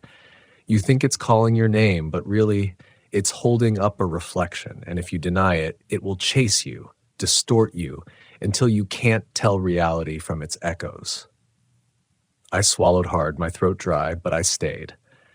I had no choice, not really. The machine hummed, and I could hear fragments of my own voice again, overlapping and overlapping, until it formed a cacophony that threatened to drown me. I stepped closer to the tape recorder, leaning over the desk, trying to trace the source, trying to make sense of the impossible. Then I saw it. A faint light flickering behind one of the walls, a panel partially pried open, wires snaking into the shadows. Not just static or playback, there was a mechanism here, something constructed to imitate memory, to reflect, to replicate the sound of a voice with eerie precision. My heart raced. The rational part of me wanted to dismantle it, to expose it as trickery, but another part wanted to hear the truths it held. It began speaking again, slower this time, deliberate. Luke, the choices you ignored, the moments you ran from, the silence you embraced, they are all here. Remember them, face them. The words were my own, yet not exactly. They carried a weight, a timbre, that was uncanny, almost supernatural in its resonance. I shivered. This wasn't just a machine, it was a manifestation of everything I had refused to confront, now projected back at me in static-laden clarity. Hours passed. I sat in that dusty, decayed station, listening as the broadcast shifted from name-calling to storytelling. My past, my regrets, my fears, they were all narrated back to me. I could smell the acrid tang of old electronics mixed with the earthy rot of the forest. I could feel the boards creak beneath my weight, the temperature drop as night fell outside, a chill creeping in as though the building itself, every sense was amplified, drawn into a heightened state of perception, and every detail carried emotional weight. I realized I had been running from more than just the isolation of the campground. I had been running from myself, my failures, my fears, my unwillingness to confront the consequences of choices I thought were insignificant. The station, the forest, Tom, they weren't threatening me. They were guiding me toward acknowledgement, forcing reflection in the most unnerving, insistent way possible. By the time dawn broke, pale light spilling through grimy windows, I felt something shift inside me. The voice faded, leaving behind a silence that was almost deafening in its clarity. I could hear the forest differently now, attuned to subtleties I had never noticed. The way the leaves rustled in patterns that seemed communicative, the soft footfalls of unseen animals that carried a rhythm and intent. I understood, in a way I couldn't articulate, that the station had not just broadcast my name, it had forced me to listen to the echoes of my own life, to confront what I had avoided. Tom left silently that morning, disappearing down the trail as I packed my RV. I felt a pang of something I couldn't name, relief, gratitude, sorrow, but also the unsettling knowledge that some part of the forest, some part of that station had taken a piece of me with it, just as it had reflected every hidden piece back at me. Driving away, I noticed the fog creeping along the trees in the valley below, curling and shifting as though alive. My name whispered back on the wind, almost inaudible, just enough to remind me that the encounter hadn't truly ended. It never would. The lessons, the fear, the reflection, they were mine to carry, embedded into the rhythm of my life now, a haunting melody I could never forget. Even weeks later, in the comfort of my home, the sound lingers. Not as a hallucination, but as a reminder.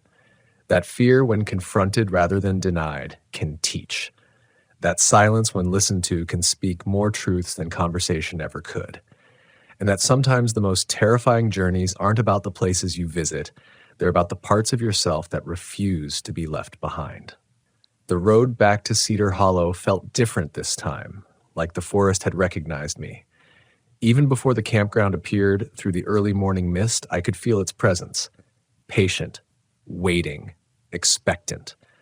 The trees seemed to lean closer, their branches like crooked fingers pointing, guiding, or perhaps warning. My hands gripped the steering wheel tighter than necessary, knuckles white, and every shadow on the roadside made my pulse spike. Yet I drove on, drawn by a compulsion I could neither name nor resist. I arrived to find the campground empty, unusually silent. No other rigs, no sounds of footsteps, only the whisper of wind through the pines and the faint mechanical hum that seemed to follow me wherever I moved. The research station loomed at the far edge, more imposing in the pale light of morning than I remembered, its dark windows staring like unblinking eyes. I felt the old mix of fear and fascination, the duality that had brought me back here despite every rational instinct screaming against it. This time, I didn't hesitate. I approached the station slowly, boots crunching on the pine needle-covered path. Every step seemed amplified, each crack and creak reverberating through the clearing. The door was slightly ajar, as if expecting me. My breath caught in my chest. The air inside smelled of decay, rust, and something faintly metallic, a scent that seemed to etch itself into memory. It wasn't just a building anymore, it was a threshold. Crossing it meant facing everything I had avoided. Inside, the tape recorder was still on the desk, humming softly, almost in anticipation. I crouched, examining the wires snaking into the wall, the makeshift speaker hidden among the decayed panels. I realized then that the broadcasts weren't supernatural. They were engineered, precise, designed to echo not just sound, but thought, memory, and emotion. Whoever had built this station had known how to manipulate the mind, how to amplify the fear that already existed in isolation. And then it began again. My name, first softly, then rising into the mechanical cadence of memory. Luke, Luke, followed by fragments of moments I had long buried. I flinched, closing my eyes, trying to ground myself, but the sound carried me, unrelenting, into the labyrinth of my own experiences. Failures, regrets, fleeting joys, and sorrows all interlaced, forming a mosaic that was mine, yet impossibly foreign in its clarity. I stumbled back, heart pounding. My instincts screamed to flee, yet my curiosity, my need for understanding anchored me in place. That's when I heard a second voice, one I hadn't noticed before, layered beneath the static. It was mine. Yes, but distorted, reflective, almost questioning. It was as if the station wasn't just replaying, it was conversing, engaging me in a dialogue I had never agreed to have, forcing acknowledgement, forcing reckoning. I sank to the floor, shaking, feeling the hum of the building through my shoes, the vibrations crawling into my bones. My mind wrestled with denial, with disbelief, with the stubborn desire to rationalize it all away. But the machine, the station, the very forest around me, it would not let me. It pressed, whispered, reminded, until I was forced to confront every choice I had evaded, every moment I had dismissed as trivial. Hours passed, or maybe minutes. Time had lost meaning inside that dim, decayed chamber. I could hear the wind through the broken windows, rustling like a chorus of voices, the forest alive and watching. My body ached from tension and fear, but my mind felt sharp, painfully aware, as if each moment of terror had cleared away the fog of avoidance that had accumulated over years. And then, unexpectedly, silence. Absolute, heavy, suffocating silence. I could hear my own heartbeat in the stillness, the static gone, the station seemingly dormant. The absence of sound was louder than the broadcast had been, a vacuum demanding attention. I looked at the tape recorder, wires dangling, panels ajar, and understood that the confrontation wasn't over. It had merely shifted. Now the reckoning was mine alone. I stepped outside, the fog curling around me like a living thing, thick and cool against my skin. The forest was still, patient, its presence undeniable. I realized then that fear had changed. It was no longer just terror of the unknown. It was awareness, a sharpened perception of the self, the environment, and the fragile boundary between them.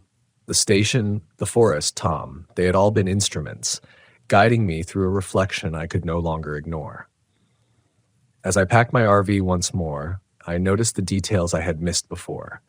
The way the fog lingered in corners, the delicate webs of branches casting shadows like skeletal hands, the faint rustle of animals moving unseen. Each element seemed purposeful, deliberate, as if the entire campground had been orchestrated to teach, to reveal, to warn.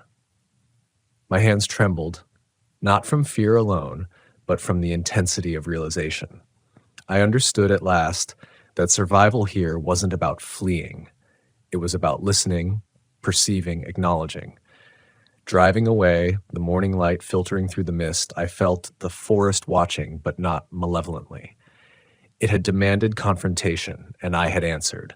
The voice that had called my name was no longer just a terror. It was a reminder, a marker of my own resilience, my own capacity to face what I had long avoided. The fog lifted slightly as the road stretched ahead, but the memory of the station, the whispers, the static, would follow me, embedded in my consciousness. Weeks later, back in the comfort of familiarity, I still hear it in moments of quiet. The hum of static, a voice indistinct yet unmistakable, calling, reminding, echoing. It is no longer terror, but reflection, a perpetual dialogue with the parts of myself that I cannot ignore. The forest, the station, the campground, they are a lens through which I now perceive fear and memory differently. I have learned in the most unsettling way that sometimes the things that terrify us are not external threats, but mirrors, forcing us to face the truth we hide from ourselves. And yet a small part of me knows it is still waiting. The station does not rest. It does not forget. Every whisper, every echo is an invitation to listen, to confront, to acknowledge. And I will, because in the end, the only escape is understanding. The only survival is awareness. The forest has taught me that fear, when faced, becomes clarity, that names called in static are not threats. They are keys, unlocking the hidden corridors of memory and conscience that we refuse to explore. Even now, I feel the pull when the wind moves through the trees in a certain way, when the fog rolls in low and thick, and I remember the precise moment I first heard my name. The weight of it is undeniable, the lesson indelible. I can never truly leave Cedar Hollow, not entirely, not because the forest holds me, but because I carry it, the echoes of the station, the whispers of fear and understanding within me. It is a part of who I am now, a voice among the others that shape my perception of the world, my own mind, and the boundaries between them. And that is why I tell this story, not as a warning, not as mere recounting, but as testament. That even in the quietest places, even in the isolation of forgotten campgrounds, there is a chance to confront what we deny. That fear, subtle and insistent, can guide us as much as it terrifies. That sometimes the echoes of our own names are not to haunt us, but to awaken us. I never returned to Cedar Hollow after that last visit, but its presence lingers, woven into the fabric of my mind like a persistent echo. I drive along highways, stop at rest areas, camp in distant forests, and I feel it. The subtle hum of the station, the brush of wind through the trees, the quiet insistence that my name, my choices, and my past are never truly behind me. Some part of me wonders if the station even exists anymore, or if it was merely a conduit for something I had always carried within myself. Either way, the lessons remain, undeniable and vivid, etched in memory with the precision of fear itself. Even in familiar surroundings, I catch the smallest details that draw me back. A crackling sound over the radio, static in a voice that almost sounds like mine, a fog that hugs the trees along a roadside like it knows me. I've learned not to recoil, not to ignore. Instead, I pause, listen, and acknowledge. The fear that once paralyzed me now serves as a compass, guiding my perception of the world and of myself. I have come to understand that terror is not merely something external. It is a mirror reflecting truths we often refuse to face until circumstances demand it. Sometimes at night, I replay those hours in the station in my mind, the creeping dread, the distorted broadcasts, the cold hum of the machine. I remember the way my hands shook as I traced the wires, the way my chest ached from the intensity of recognition, the suffocating silence that followed the final broadcast. And yet amid the fear, I also remember clarity. I remember the understanding that emerged when I stopped running from myself. That realization was the turning point, the moment when terror became insight, panic became awareness, and isolation became reflection. I think about Tom often, the young man who understood without needing explanation. He was a witness, a guide, a reminder that I was not alone in navigating the strange intersections of fear and self-awareness. Though I never saw him again, his presence endures in my memory, a quiet reinforcement that even in places that seem forgotten by the world, others may share the same path of reckoning. And perhaps that is the most human part of the entire ordeal. The knowledge that we are never entirely solitary in our fears, that shared understanding can emerge even in the most unlikely, eerie circumstances. Every time I recount the story, I emphasize the same point. Fear is a teacher, but only if you listen. The forest, the station, the empty campground, they were not simply threats to survive. They were reflections, invitations, tools for self-confrontation. And that is the message I carry forward. In every trip, every quiet evening in my RV, every moment when isolation feels suffocating and the mind begins to wander. To hear fear, to recognize it, is to face the self we hide from, to confront the shadows we refuse to acknowledge. Returning to civilization is never quite the same after experiencing something like Cedar Hollow. The world feels sharper, more layered, every sound weighted with possibility, every shadow carrying a memory or a warning. Yet I do not recoil. I embrace the awareness, the insight, and the persistent sense of vigilance that has become a part of me. The forest, the station, the whispers, they exist beyond physical space. They are embedded in perception, in memory, in the rhythm of heartbeat and breath. And through them, I have learned resilience, not the absence of fear, but the capacity to persist and reflect within it. I have shared this story countless times since that night, each retelling a thread woven into the larger tapestry of my understanding. The reactions vary: skepticism, disbelief, fascination, sometimes terror. Yet the essence remains unchanged. It is not a tale of ghosts or of supernatural forces, but of human perception stretched to its limits, of fear as a crucible for self-realization. The station called my name, yes, but what it truly called for was attention, honesty, and recognition of truths I had long denied. Sometimes I wonder if anyone else hears the same whispers, feels the same pull, the same insistence to confront what they have hidden. I suspect they do, in some form, because the echoes I experienced were not unique to me. They were shaped by my memories, but the mechanism itself, the patient, relentless reflection, could exist anywhere, in any forest, in any abandoned place where fear and solitude intersect. And that thought, unnerving as it is, also provides a strange comfort. It means that the world is alive with lessons, with mirrors, with opportunities to face ourselves if only we have the courage to listen. I never fully understand what the station was, nor why it targeted me, or how it seemed to know the exact moments of my life I had long tried to forget. I have concluded that perhaps understanding is not the goal. Perhaps the purpose is engagement, confrontation, reflection. It is not meant to terrify without reason. It is meant to illuminate the hidden corners of the psyche, to awaken awareness that otherwise might never emerge. And in that realization, I have found empowerment. Fear transforms into clarity when it is embraced, and the echoes of one's own name, once terrifying, become a compass for self-knowledge. Now, years later, when I camp in solitude, when the forest presses close and the wind carries unfamiliar sounds, I no longer flinch. I listen. I acknowledge.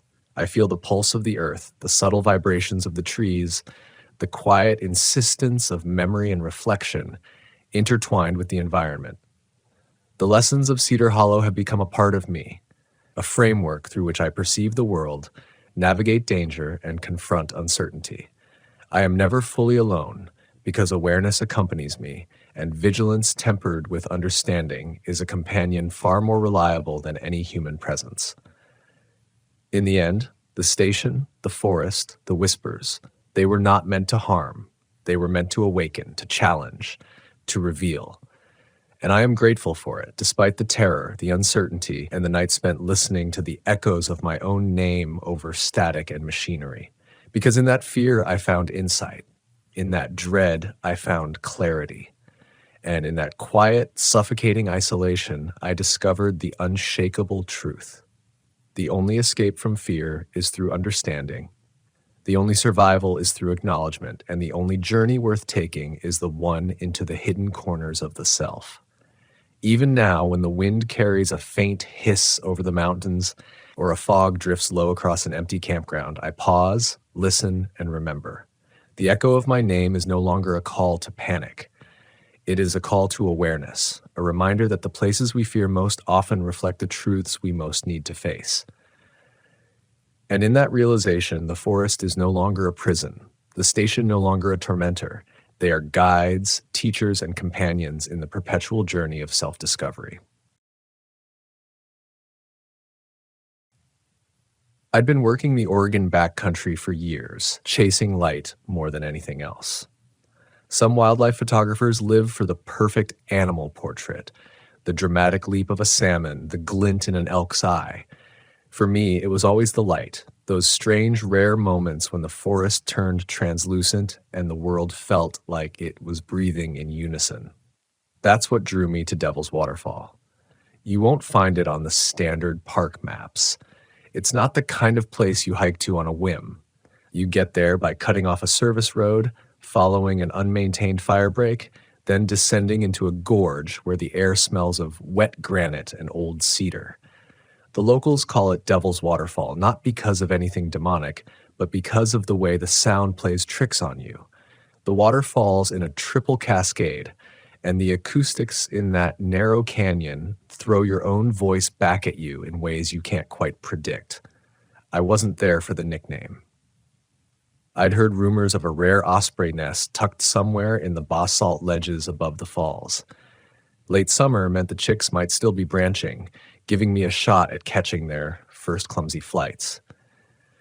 I'd driven my old VW camper up from Eugene, parking in a pullout where the road narrowed between the ridge walls.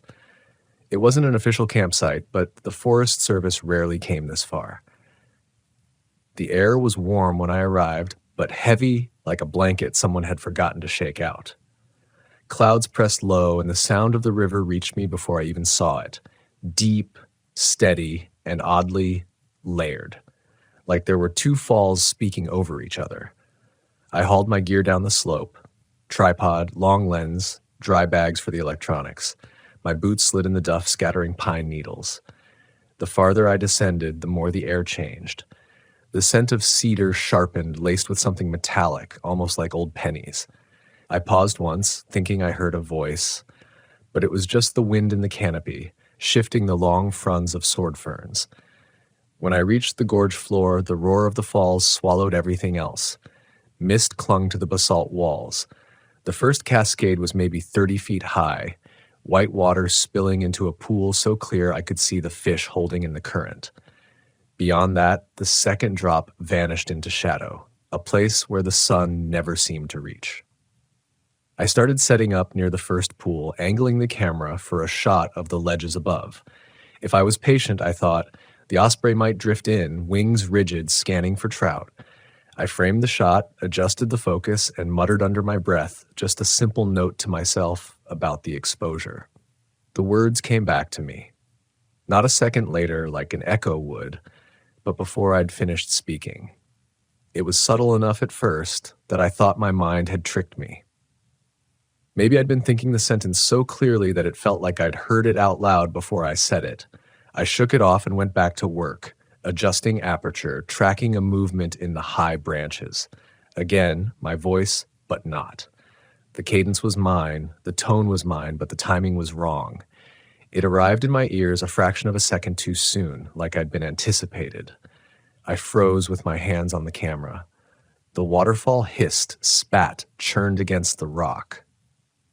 The air thickened. "You're alone," my voice said. Or rather, the voice that was pretending to be mine. Only I hadn't said it, not even thought it. I turned slow, scanning the gorge. No one. Just the rock walls, wet and glistening, the slick green of moss. The pool was empty except for a school of darting shadows. My van was half a mile back up the ridge. No trails came down here except the one I'd used. The logical part of me started sorting possibilities. Echo patterns can be strange. Sometimes overlapping sound waves create distortions. Maybe something about the falls could pull fragments of thought into something audible, though that didn't explain how it knew what I hadn't said yet. I decided to test it. I whispered the first half of a sentence under my breath. The voice came back. My pitch, my rhythm, but finished it for me with words I hadn't planned. "Going to leave soon," it said. The hair on my arms lifted. My stomach felt cold, as if the mist off the water had seeped under my skin. I moved my gear a little farther from the edge, instinctively putting more rock between me and the falls. It was ridiculous. There was no one there, nothing that could speak. But the air carried a subtle vibration now, a thrum I could feel through the tripod legs. I stayed another hour, trying to focus on the work, catching a few shots of a kingfisher, the patterns in the spray. But every so often, when I shifted my footing or cleared my throat, the voice would slip in, sometimes repeating me early, sometimes finishing my thought. Once, it murmured something that sounded like, "Don't slip." By the time I packed up, the light had shifted toward evening. The gorge felt smaller somehow, the shadows heavier. Climbing back to the ridge, I found myself glancing over my shoulder, half expecting to see someone following at the edge of my vision.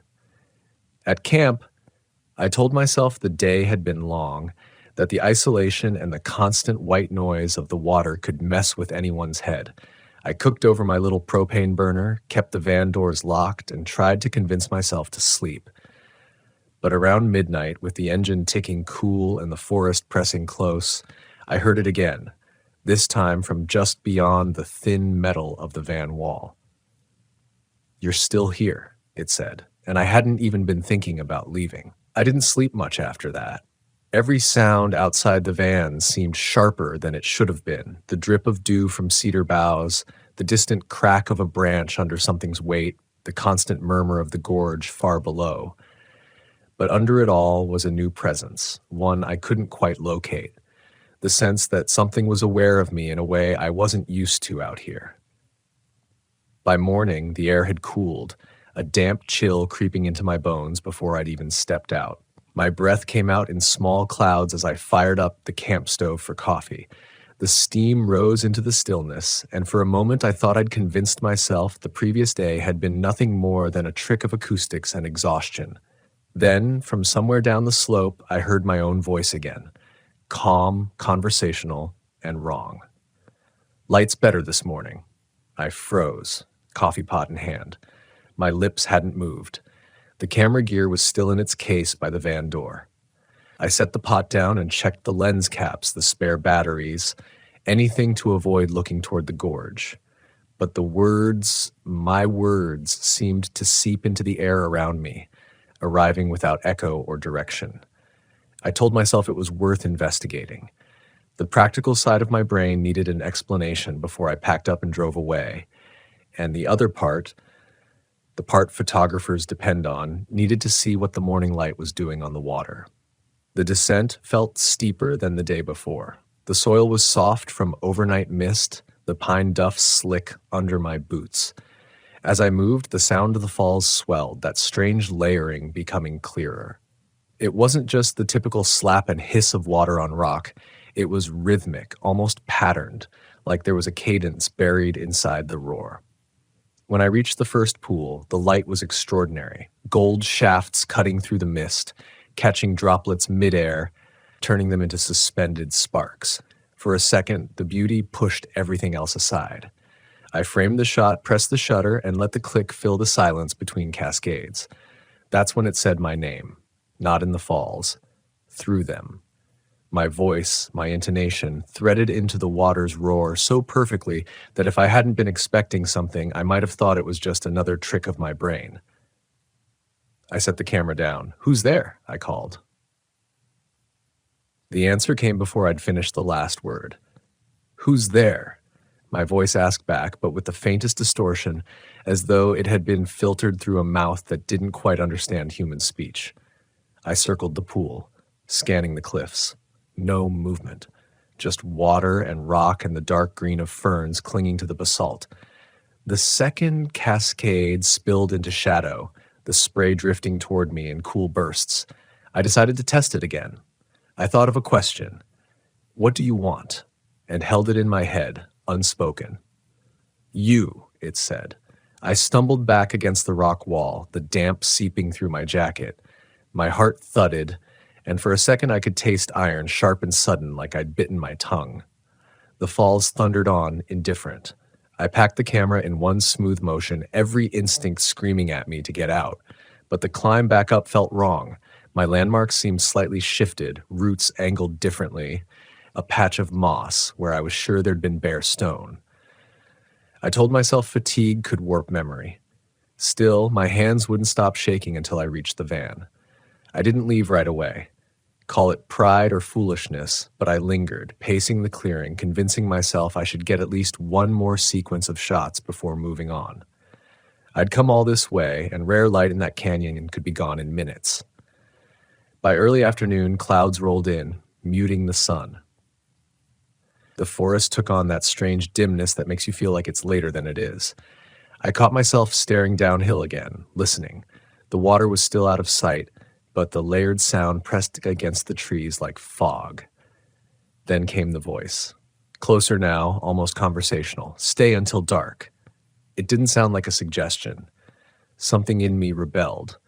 I grabbed the van keys, started the engine, and let the old VW rumble to life. But as I turned onto the forest road, The sound followed, my voice matching my thoughts as they formed. Don't leave yet. I drove faster, the gravel spitting under the tires, but the sound didn't fade. The road twisted along the ridge, then dipped into another stand of firs, and for a few minutes the noise was gone. My breathing evened out. I told myself I'd head for the main highway, maybe spend the night in a motel, scrub the whole trip from my mind. That's when I saw the trail marker. A single wooden post at the edge of the trees, freshly carved, the arrow pointing down a narrow path I'd never noticed before. The paint was still bright, like it had been made that morning. Above the arrow, in block letters, Devil's Waterfall Overlook. I hit the brakes. My tires skidded in the loose gravel, the van rocking to a stop. There shouldn't have been an overlook here. I knew the maps, and there was no second approach to the gorge. But the path was there, waiting.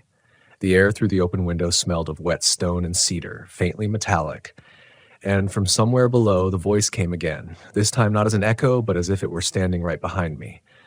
You haven't seen it all yet. I told myself I wouldn't go. I told myself the smartest thing, the only thing, was to keep driving, find the highway, and put as much distance between me and the gorge as possible.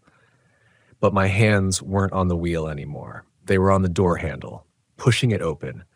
My boots hit the gravel, the sound swallowed instantly by the stillness. I could hear the van's engine ticking as it cooled, and beneath that, far off, the hush and rumble of the waterfall.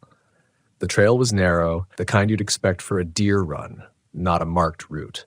Fresh cedar shavings clung to the base of the post, damp and curling, like the letters had been carved hours ago. I stepped onto the path and the air shifted, cooler, heavier, as though I'd crossed into a place with its own rules. The forest closed in almost immediately.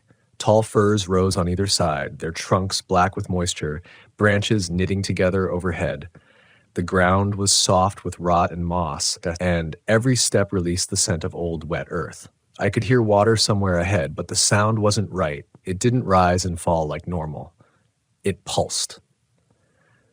10 minutes in, I found the first overlook. It was nothing more than a natural break in the cliff face, opening onto a view of the upper cascade. From here, the water looked different. Narrower, faster, the spray catching in the light like fine glass dust. I raised the camera without thinking and framed the shot. Closer, my voice said from just behind my right ear. I spun, the camera nearly slipping from my hands. Nothing. Just the trees, their bark dark with mist. I turned back, and there was another overlook. I swear it hadn't been there a moment ago, maybe 20 yards farther along. The path between them looked freshly worn, the moss flattened as if someone had walked it repeatedly in the last hour.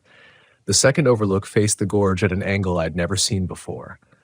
From here, I could see not only the first cascade, but part of the second, the water vanishing into the shadowed cleft. My chest tightened. That shadow didn't look like it belonged to the shape of the canyon. It looked like a mouth. I tried to step back, but the path behind me had shifted. It still led into the trees, but it didn't look like the same way I'd come. The trunks seemed closer together, the branches lower, as if the forest had leaned in. I heard my own breathing. Then I realized it wasn't mine. It was too slow, too measured. The sound came from the shadow below, carried up in thin threads between the roar of the falls. "You came to see," it said. The voice wasn't only mine this time. It had changed, flattened as though whoever was speaking didn't fully understand inflection anymore. The urge to flee hit hard, but my legs carried me toward the sound. I followed the narrow path to a third overlook, this one barely wide enough for me to stand on. Below, the gorge opened wider, and I saw something I wish I could forget. The spray wasn't random. It rose in patterns, loops, spirals, forming shapes that vanished as soon as I recognized them. Faces, not carved, not imagined. Faces made of water and air, forming in the mist and breaking apart with each breath of wind. Some were blank, featureless. Others looked startled.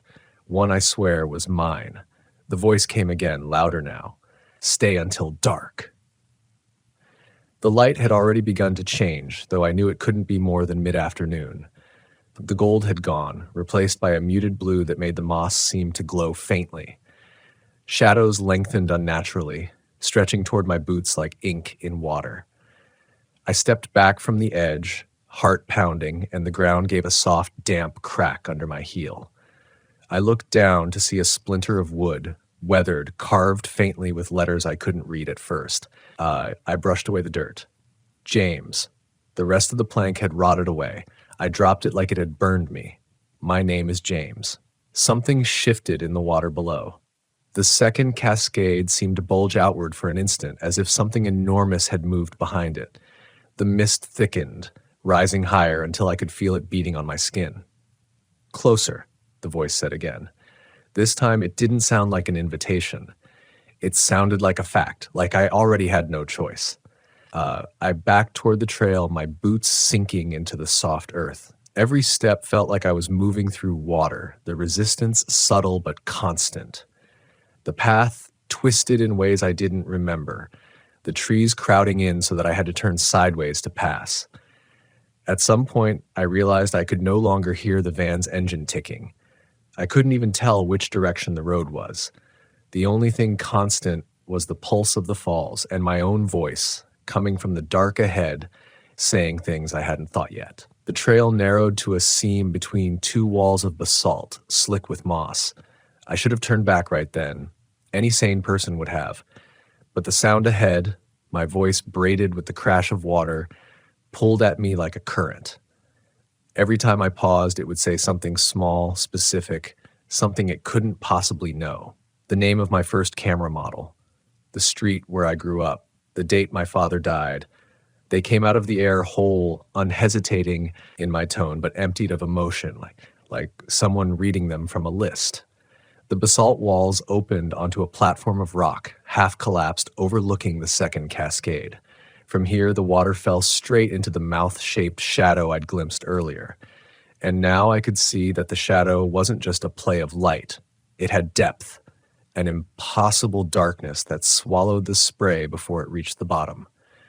The roar here was deafening, but the voice still cut through, threading each crash of water. "You dropped the camera," it said. I flinched. The only person who'd ever known about that was me. 2 summers ago, deep in the Wallowas, I'd slipped crossing a scree slope. My old Nikon had tumbled 100 feet, shattering on the rocks. I'd never told anyone, not even the publication that was expecting the shots. How? My own question dissolved in my throat.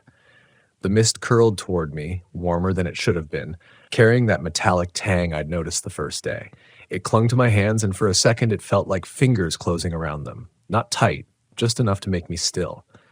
I stepped back, but the platform seemed narrower now, the drop at my heels immediate and sheer. The voice followed, closer, as if it were speaking directly into my ear. "You saw her that day." It wasn't a question, and in an instant, I knew exactly who it meant.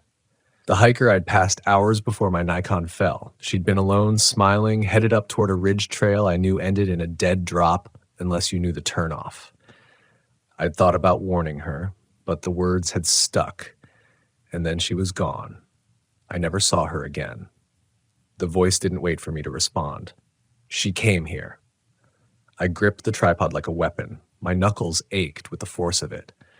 A shape moved in the mouth of the falls, no, behind it.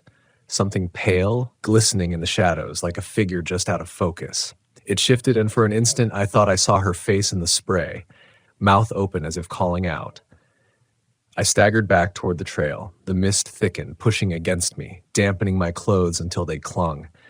Each breath was colder, sharper, as if I'd been running for miles. Then the voice changed. It was still mine, but deeper, slower. "James, don't leave her here." The words rooted me to the spot. My chest heaved, every instinct screaming to turn and bolt, but my feet felt fused to the slick basalt. I looked back at the falls. The pale shape was closer now, its edges too fluid to be solid, yet too deliberate to be just water. And then I heard another sound layered under my voice, a second voice. Hers. It was faint, high, and fractured by the water, but it was her, the hiker, saying my name. My grip on the tripod slipped, the metal rang once against the rock before tumbling into the gorge. The sound was swallowed before it hit bottom. I stumbled backward into the trees, branches clawing at my jacket. The path twisted, but I couldn't tell if it was me turning or the trail shifting around me. My breath came ragged, and every time I tried to orient myself, my own voice came from a different direction, repeating words I hadn't thought yet. You'll come back. You'll see. You'll bring someone else. The forest felt endless. No landmarks, no familiar bends. The air grew warmer, the sound of the falls fading but never gone. I don't know how long I walked before I saw the van again, sitting exactly where I'd left it, the gravel undisturbed. But as I reached for the door handle, something whispered through the open crack of the driver's window.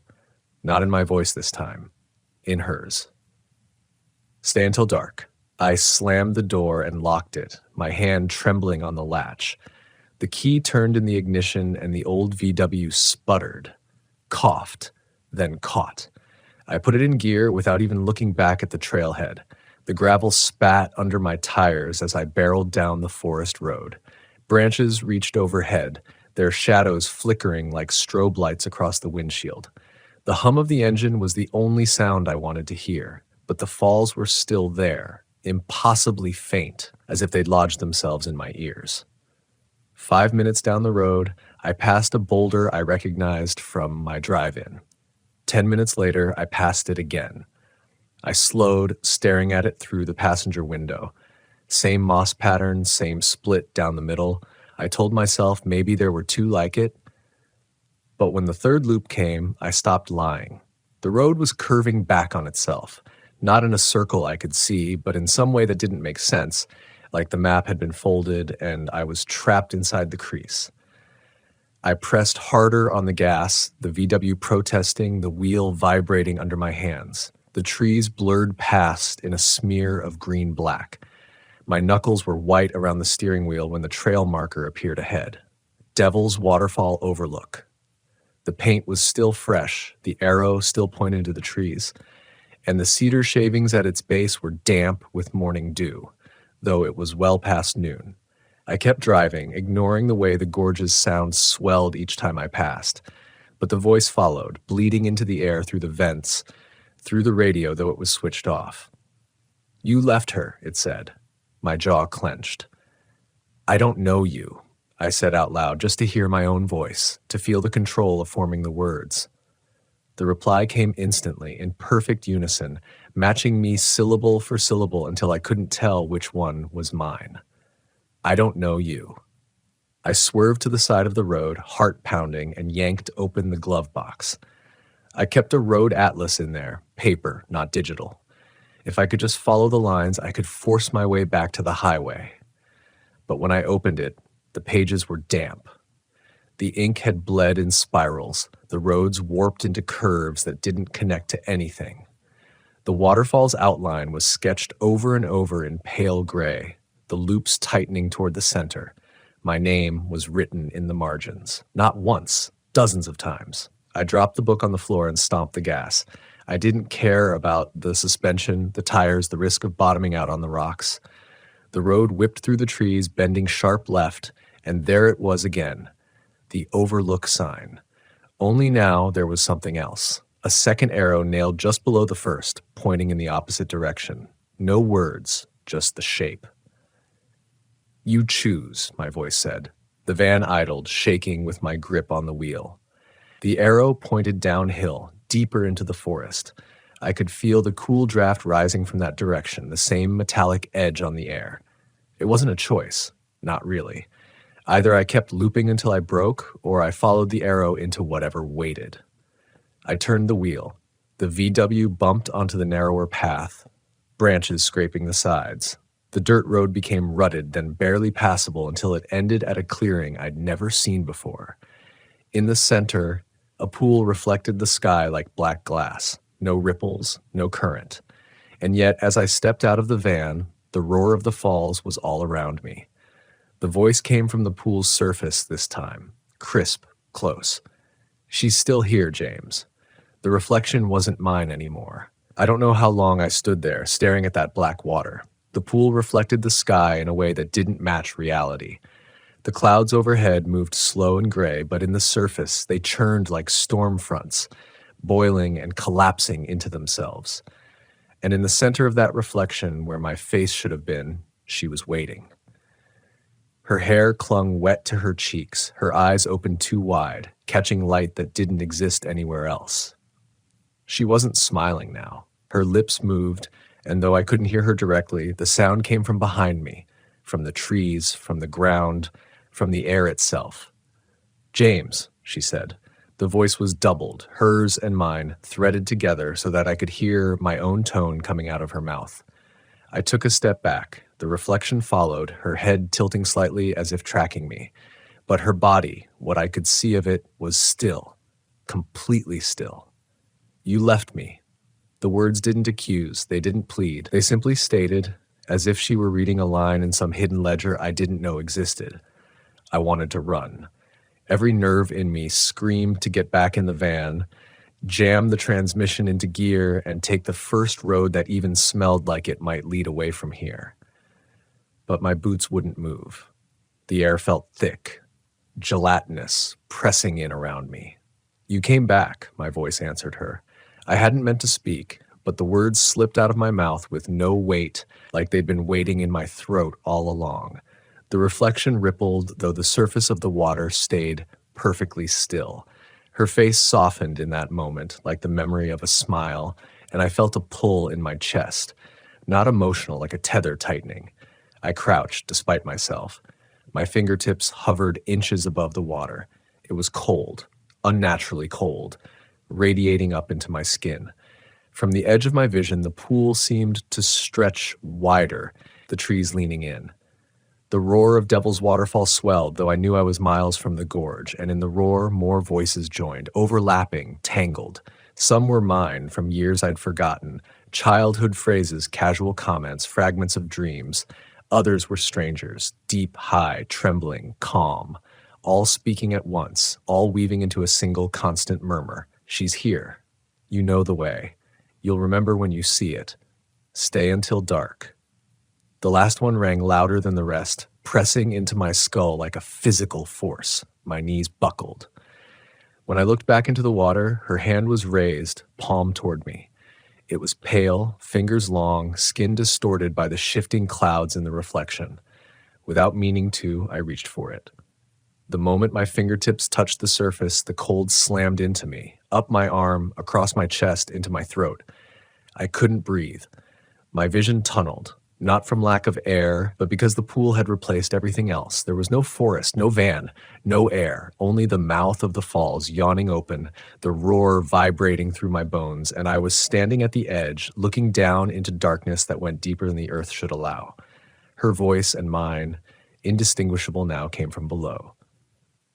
"Don't leave me here again." The ground tilted. My balance broke. I was falling. I didn't feel the impact. There was no shock, no pain, just a shift like I'd stepped through a door I hadn't seen. The roar of the falls was gone. In its place, a low, constant hum, like wind through power lines, wrapped itself around my skull. My eyes adjusted to a dim gray light. The ground under my boots wasn't rock anymore, but a spongy mat of moss so deep it swallowed half my step. I was in a forest, but not the one I'd walked into. The trees were wrong, taller than any Douglas fir, their trunks straight as pylons, bark slick as oil. The canopy was so dense that the sky was reduced to a narrow strip of shifting silver. I tried to turn back to find the pool, but there was nothing behind me, just more of those towering trunks fading into mist. The air carried no bird song, no insect buzz, only that hum. It wasn't steady, it pulsed, like it was matching my heartbeat. "James," my voice said from somewhere ahead. It wasn't an echo.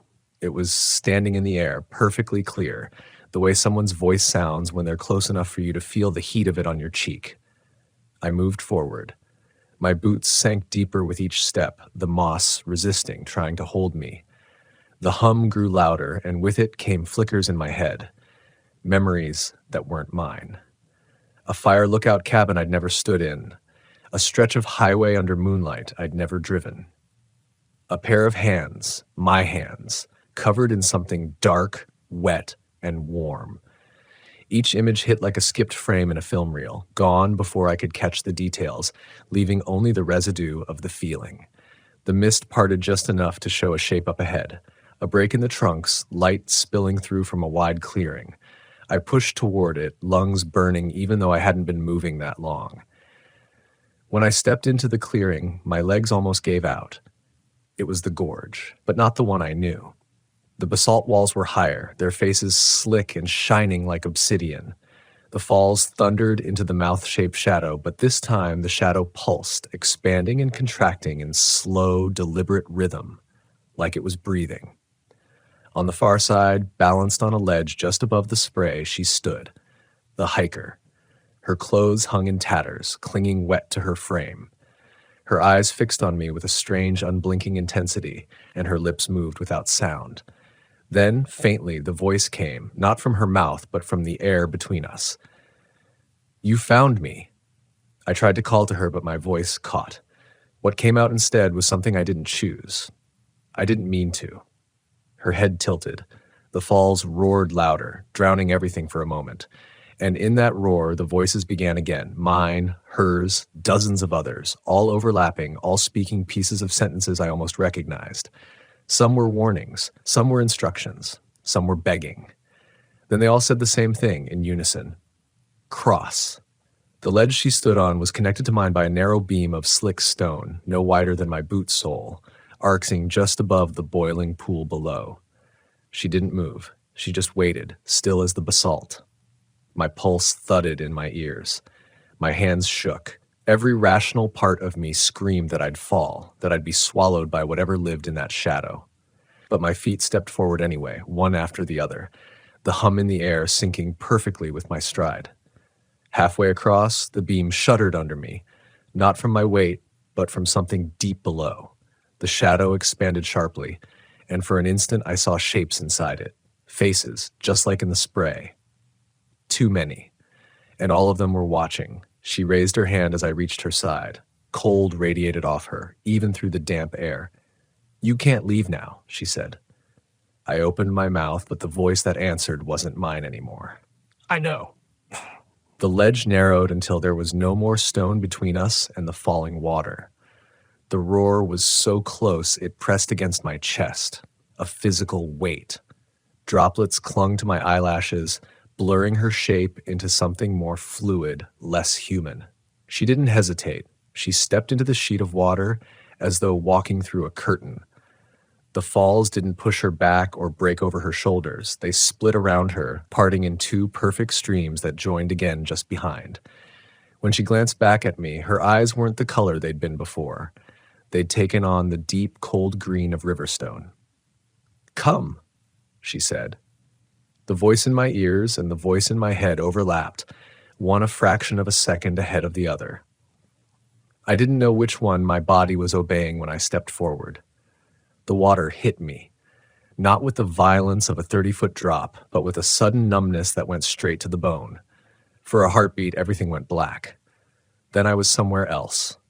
The floor beneath me wasn't rock anymore, but packed earth, cold and uneven.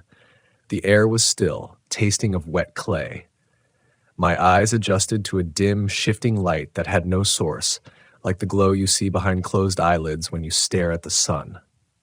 She stood a few steps ahead, but she wasn't moving forward. She was watching the space around us as if expecting something to arrive. The walls of the chamber, if that's what it was, were slick with moisture, and every few seconds a tremor moved through them, the way an animal's skin ripples to shake off a fly. "You don't know this place," she said, but it was my voice. "I've never been here," I said, but the moment the words left me, flashes struck my mind. Me, standing here before, looking younger, clothes different, camera hanging from my neck. Me, turning back down a passage I couldn't see now, and her, but not as she was now. Dry, smiling, walking beside me. The hum that had followed me since the pool was louder here, but fractured. Every few beats it shifted into words, left her, stayed too long, brought another. I staggered back against the wall. It was warmer than I expected, almost pliant under my palms, and I felt a slow rhythm inside it, a pulse. She stepped closer. her wet clothes dripping onto the earth. They all come back. Her tone wasn't accusing.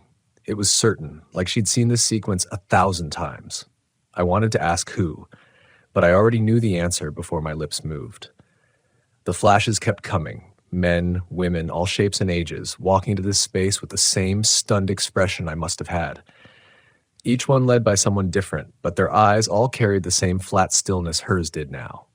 The floor shifted under me. I looked down to see the earth wasn't solid. It was threaded through with water, not pooling but flowing just beneath the surface in narrow, sinuous channels. "You'll remember," she said. Her voice layered with mine again, so there was no telling where one ended and the other began. The tremor in the walls deepened into a long, slow contraction. I felt it draw the air tighter, pulling the damp into my lungs until it was hard to breathe. She stepped closer still, and the chamber darkened until all I could see was the pale outline of her face. "Stay until dark." The words hit differently this time, not a command, not a threat, a fact. The last thing I saw before the black closed in was my own reflection in her eyes, and the understanding that the man looking back wasn't leaving this place. I woke to the sound of rain on metal, not the gentle tap you hear in the first minutes of a storm, but a steady, heavy downpour that seemed to have been going for hours. My cheek was pressed against the VW's steering wheel, the smell of damp upholstery filling my lungs. For a few seconds, I couldn't remember how I'd gotten here. Then the image of her face in the dark flared in my mind, sharp enough to make my stomach lurch. I sat up fast. The driver's side window was fogged, beads of water tracing lines down the glass. The passenger seat was piled with my gear, camera case, tripod, like I'd packed to leave in a hurry. My hands went to the ignition on instinct. The key was already there, turned off. When I pushed the door open, the air hit me, cool, sharp, and still. No roar of the falls. Not faint, not far. Gone. I stepped out into the gravel clearing. The trailhead sign was there, but the carved words had faded almost to nothing, the cedar gray with age. The arrow that had pointed toward the overlook was splintered off. At its base, no fresh shavings, just a mat of moss. The rain soaked my jacket as I made my way down the slope. I had to see it. Even if every part of me wanted to keep walking toward the road, I had to see the gorge. When I reached the first overlook, my breath caught. There was no water. The basalt walls were slick from rain, but dry of any flow. The pool below was nothing but a shallow basin scattered with stones. The mouth-shaped shadow was still there, but without the falls feeding it, it looked smaller, less certain of itself. A faint smell rose from the rocks, metallic, like old blood on steel. I raised my camera without thinking, framing the ledges where the osprey nest might have been. My finger hesitated on the shutter. In the viewfinder, for a fraction of a second, I saw her standing where the spray would have been, clothes dry, face calm. When I dropped the camera, the ledge was empty.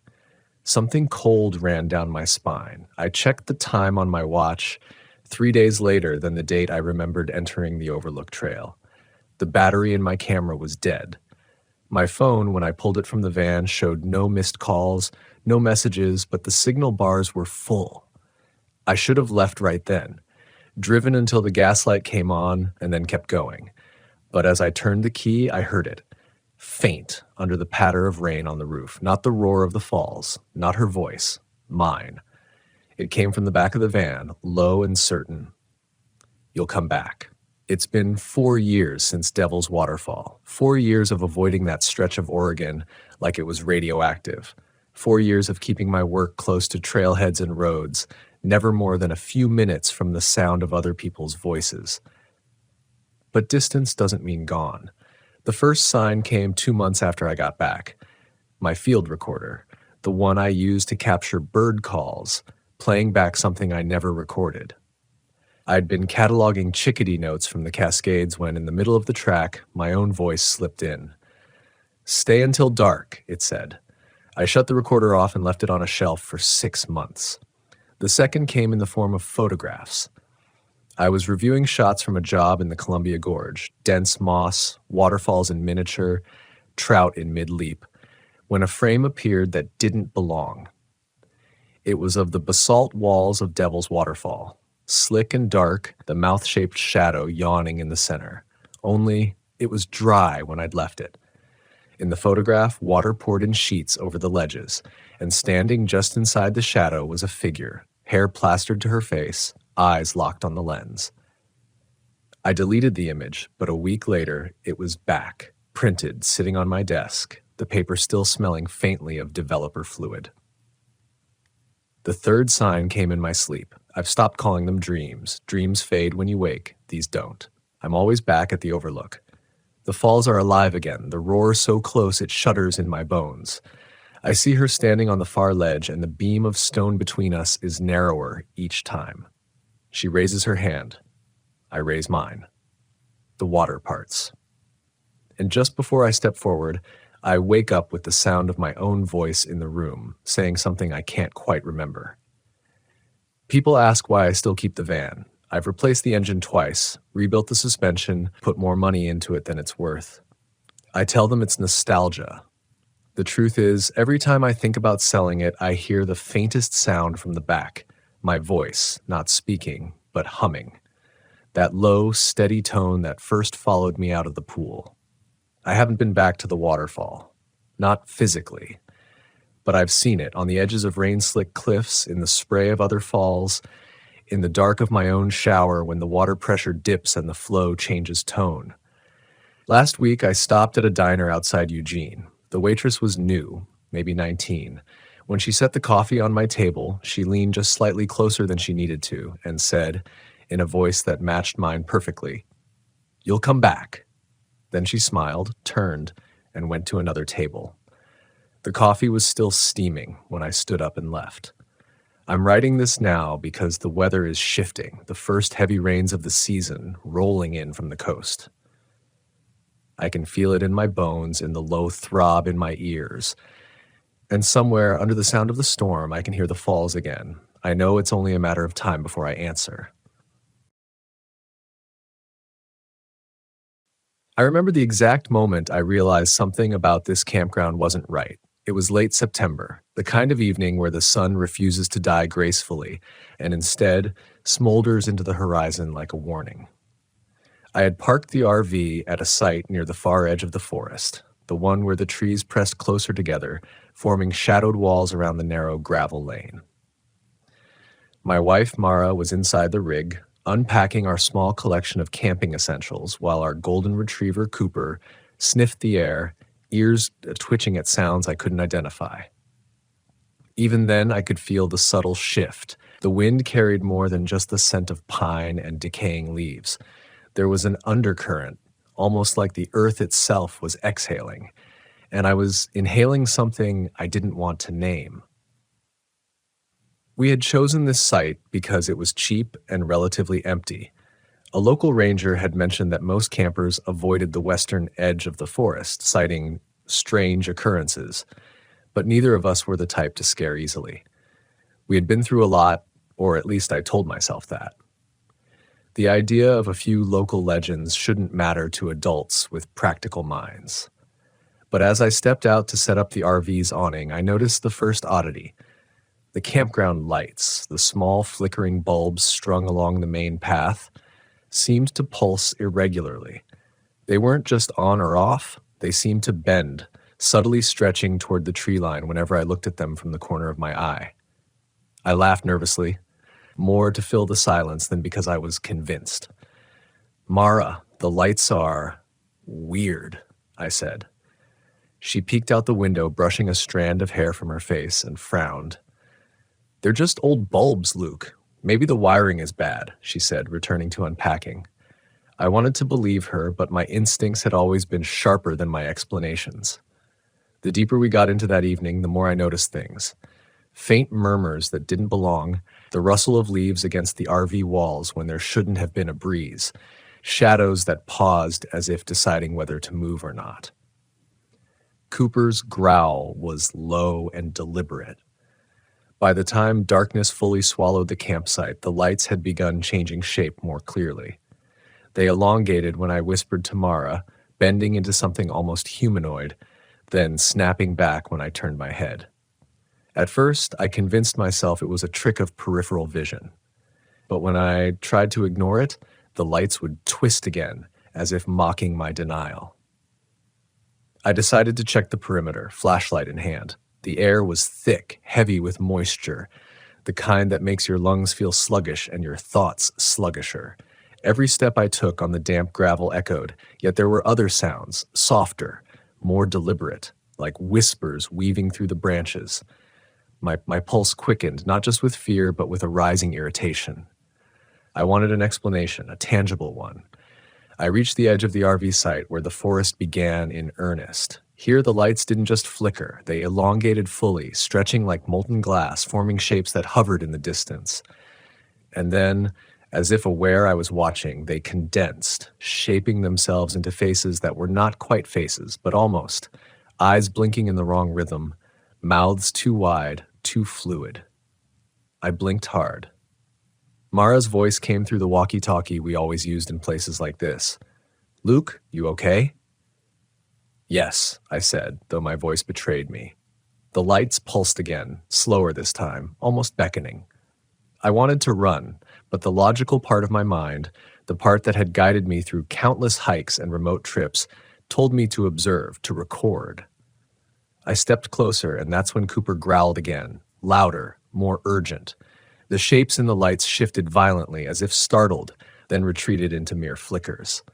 I swear I could hear a faint laughter, layered and distorted, echoing from the tree line. Back inside the RV, I tried to rationalize what we had seen.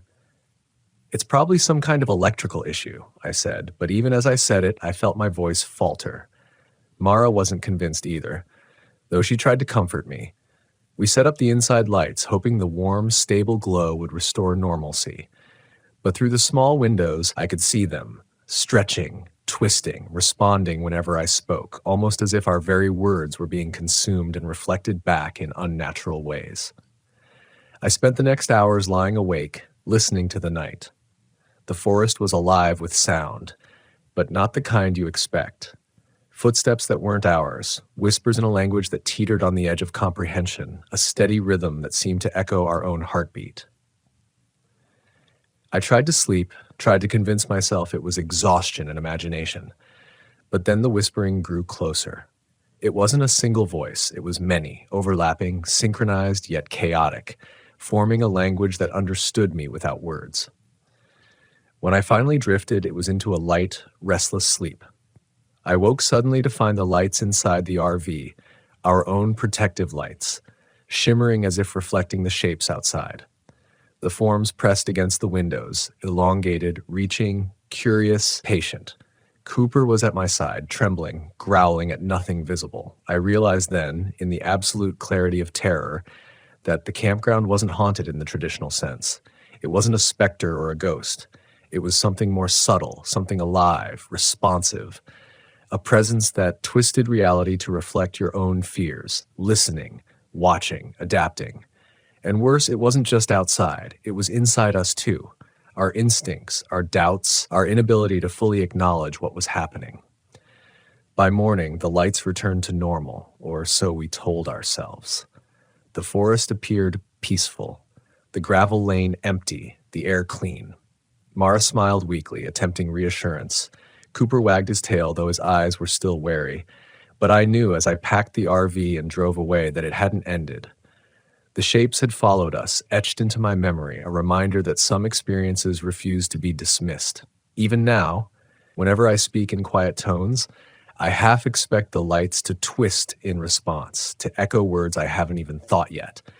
And I understand that camping, no matter how idyllic, no matter how carefully we plan, is always a negotiation. Not just with nature, but with the unseen forces that observe our fears and sometimes our courage. We didn't speak much on the drive back. Mara kept her eyes on the road, fingers gripping the wheel with a quiet insistence that neither of us dared question. Cooper lay between us, restless, ears twitching at every passing shadow outside the RV windows. The highway was empty, the kind of deserted ribbon of asphalt that should have felt safe, but instead pressed on my chest with every mile. I kept glancing at the rearview mirror, half expecting the lights, or whatever those shapes were, to trail us, to bend along the forest edge in impossible ways. By the time we reached a small rest area for the night, I could feel my body coiled, every nerve taut.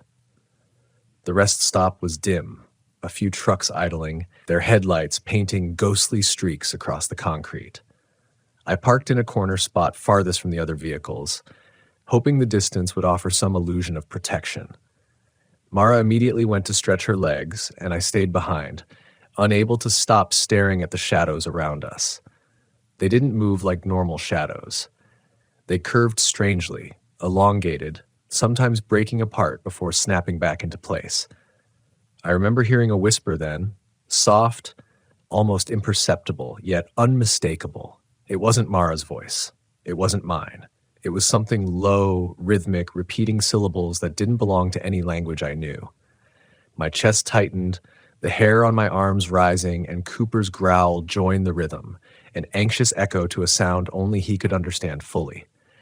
I wanted to tell myself it was the wind or the hum of the neon lights above the gas pumps, but the timing was too deliberate, too responsive. Inside the RV, the fluorescent glow of the ceiling lights seemed harmless, normal even, but I could feel them react to us. A flicker, a shift, like something pressed against the very fabric of the light itself. I tried to focus on mundane things, checking our maps, reviewing campsite reviews for the next leg of the trip, but every time I spoke, the lights stuttered slightly, bending as if listening, as if shaping themselves around my voice. I stopped talking. Mara noticed, asking if I was tired, and I forced a laugh that sounded brittle even to me. The night stretched endlessly. Outside, the shadows seemed to swell and contract, responding to the softest murmur or cough. Cooper whimpered in his sleep, his body tense against the floor. I lay awake, listening to the hum of the RV's electrical system, trying to distinguish it from the whispers that drifted along the walls. At one point, I could swear I saw the reflection of a shape in the small mirror above the stove. A figure, elongated and impossible, retreating when I blinked. By dawn, exhaustion had dulled some of my hyper-awareness, though the sense of being observed never fully left. We pulled back onto the highway, heading north to a more familiar campground, where we hoped the eerie experience would fade into memory. But even as the miles stretched behind us, I couldn't shake the feeling that the lights had embedded themselves into my perception. 2 days later, we set up camp near a quiet lake, the kind of place you drive past hundreds of times without ever noticing. The water was still, reflecting the trees and the pale sky with serene perfection. I tried to convince myself that this calm environment would break the cycle of tension, that the shapes in the lights were confined to that first haunted forest. Mara smiled as she hung the small lanterns around our campsite, and Cooper ran along the shoreline, tail wagging, oblivious to the subtle unease pressing on our day. And then, as evening fell, the first flicker appeared. At first, I ignored it. A lamp hanging from a nearby tree stuttered once, twice, then went steady again. But the pattern returned when I spoke, even softly, as if the lights were listening, bending subtly to my voice. I tried a different tactic. I whispered nonsense, random syllables, hoping to trick whatever it was. The lights contorted violently, jerking and stretching in ways that no bulb should, forming jagged, unrecognizable shapes that almost resembled letters, but not quite. Mara was starting to notice. "Luke, look at this," she said, voice tight with unease.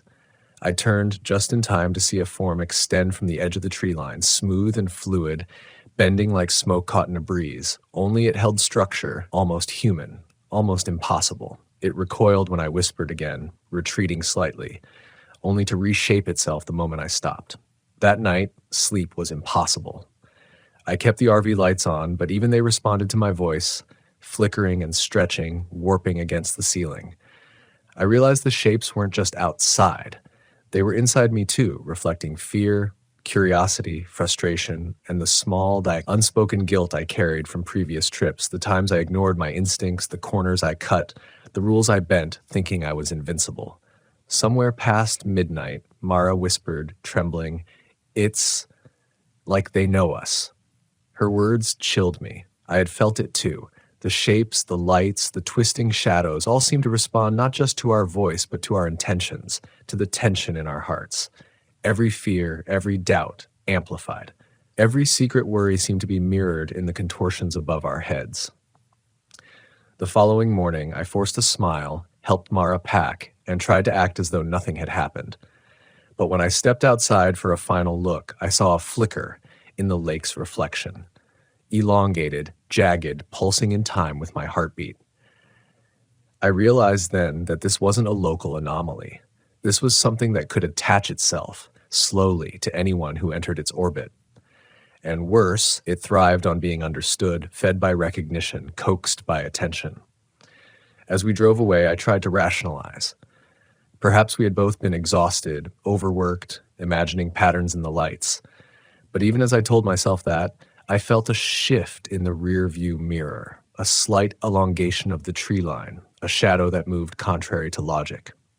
I glanced at Mara, her hand gripped the dashboard, knuckles white, but her eyes met mine with the same silent acknowledgement.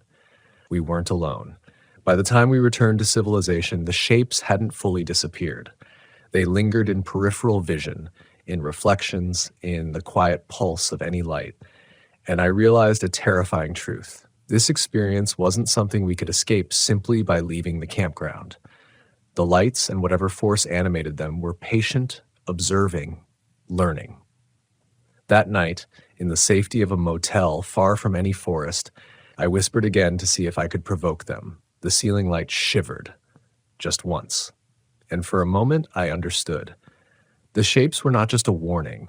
They were a mirror, a reflection of our own perception, our fear, and the way we speak to the world around us. And if I was honest, they were teaching me something I hadn't yet learned. That fear isn't always external. Sometimes it's the echo of your own voice, the shapes you create when you fail to listen to your own instincts. The days that followed were tense in ways I hadn't anticipated. We tried to return to normal life, work emails, groceries, phone calls, but every shadow, every reflection, every street lamp at night, it seemed to pulse with memory. The lights weren't just a campground phenomenon anymore. They had followed me, embedded themselves into perception itself. I started noticing it first in the smallest innocuous ways. The corner of a computer monitor flickering oddly when I muttered under my breath, the bathroom mirror reflecting shapes that didn't exist in the room. Mara, thankfully, remained practical, insisting I was exhausted, overworked, letting imagination run wild. But I could see it in her too. Small hesitations, glances at corners where nothing should be, slight tensing when she spoke. And Cooper, well, he refused to sleep near the corner of the living room anymore, ears pinned back, eyes following some invisible movement across the walls. One evening, I couldn't resist the impulse. I whispered into the living room, a single, quiet word, testing the boundaries. The ceiling light above the kitchen table stretched, like it was pulled by some unseen string, bending into shapes that almost formed letters, almost formed faces. And I understood then that the shapes were patient, curious but precise. They didn't attack, didn't threaten directly. They observed, mirrored, and responded. The terror was in the subtlety, in the slow, almost imperceptible manipulation of perception. I tried to study it, rationalize it, even document it. I set up a small camera, recording our living room for several nights. On the first playback, the lights appeared ordinary. No shapes, no flickers, but as I whispered into the room on video, I could see the slight distortions, elongations, bends, almost liquid forms that only appeared in moments of sound. They were shy, reactive, existing only when acknowledged. Mara began noticing the pattern too. One night, she said quietly, "It's like they're listening to us, not just the room. They respond to what we feel, what we say." I nodded, afraid to disagree. We began a strange experiment, speaking nonsense, whispering emotions, testing whether the shapes would bend and twist accordingly, and they did. Anger made them sharp, jagged, almost violent in their form. Fear made them quiver and fragment. Curiosity seemed to smooth them, elongate them slowly, almost gracefully. That's when I realized the first true danger. It wasn't just psychological. It was relational. If Mara and I spoke in frustration, in discord, the lights would twist violently, sharp edges pressing against the ceiling and walls. If we were calm, patient, almost meditative, they elongated gently, curious and benign. They reflected more than sound. They reflected intent, emotion, trust, or its absence. Weeks passed, and our home became a careful dance. We learned to monitor not only our voices, but our emotions. We whispered intentionally, tested carefully, and observed the light's reaction. Cooper's behavior became a guide, too. When he whimpered or growled, the shapes responded more erratically. I began to think of him not just as a dog, but as an interpreter of the unseen, a guardian in a world that had become perceptually layered and unpredictable. Then came the night we pushed too far.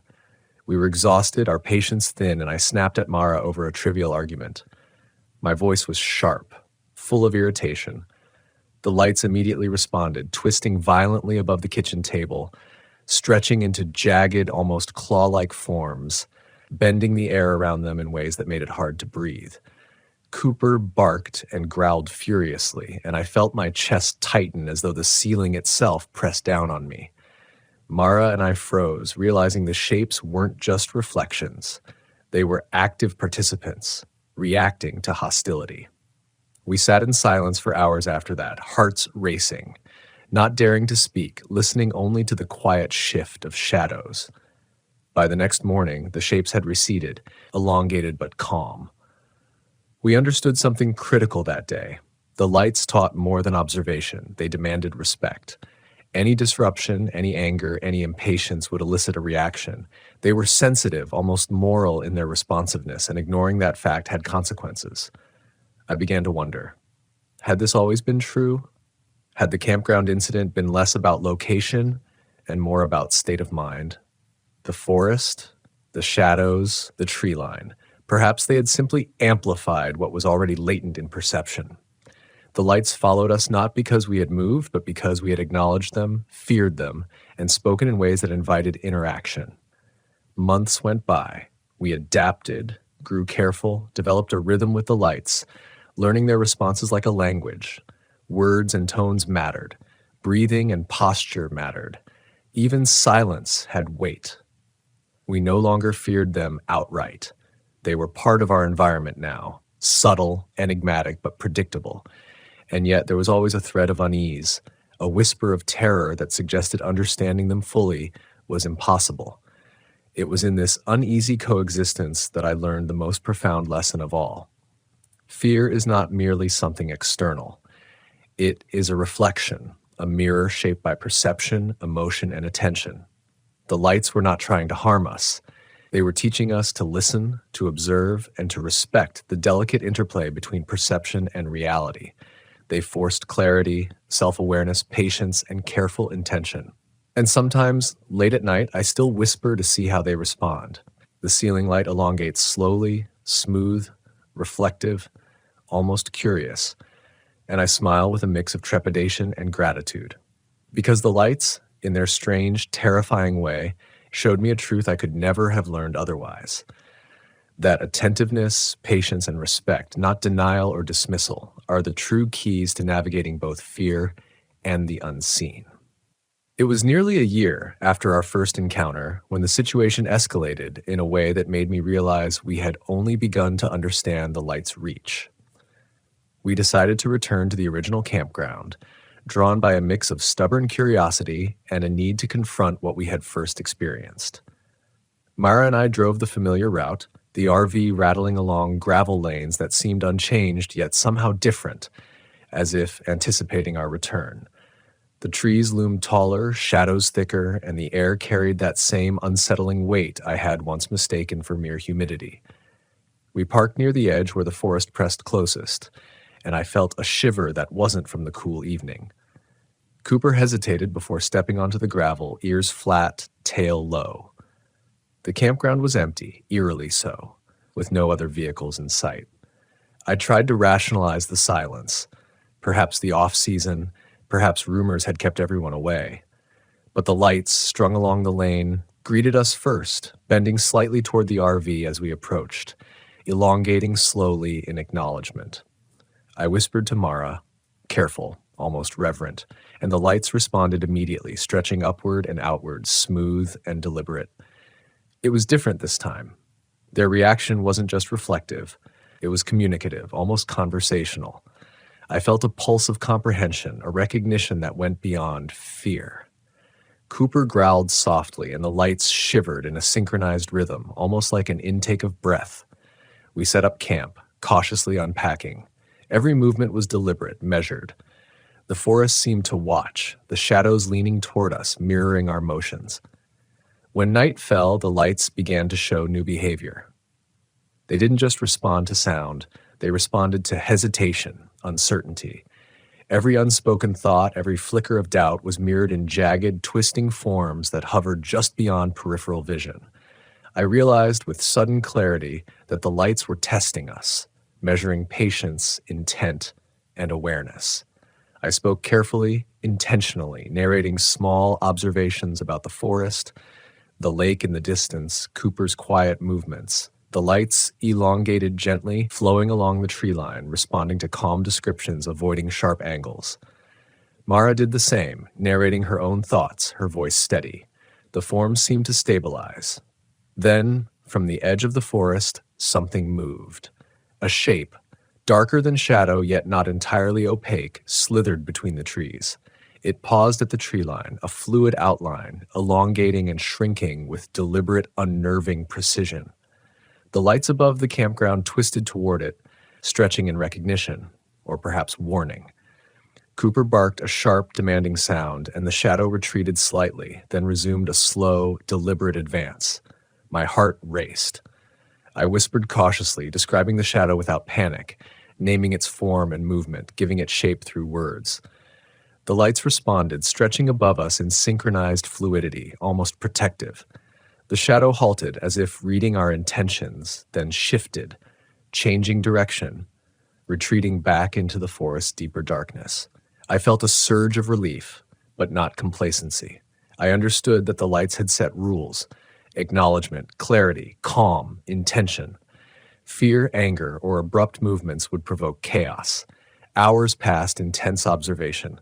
The shadows remained just beyond the tree line, the forest silent but for the occasional rustle of leaves. Cooper never left our side, ears alert, body coiled. The lights above twisted subtly in response to every whisper, every thought expressed aloud, teaching, guiding, almost demanding mastery of our own impulses. By dawn, the shadows had receded entirely, and the lights returned to gentle, steady bulbs, flickering softly like distant stars. We packed the RV slowly, carrying a new awareness. The forest was no longer merely a backdrop for camping. It was an entity of interaction, a participant in perception and emotion. The lights were no longer simply reactive. They had become teachers, demonstrating that fear and attention shape reality. I understood something profound. The world, even in its most ordinary places, responds not only to action, but to the intent and clarity behind it.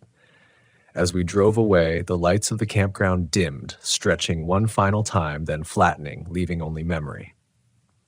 Cooper rested, Mara's hand on mine, and I felt a quiet awe, a reverence for a force that had once terrified us, but now demanded recognition of our own inner discipline. I knew we could never return without respect, without careful attention to our voices, our thoughts, our emotions. Weeks later, back in civilization, the lesson lingered. Lights in parking lots, street lamps, reflections in windows, each carried a subtle echo of the experience.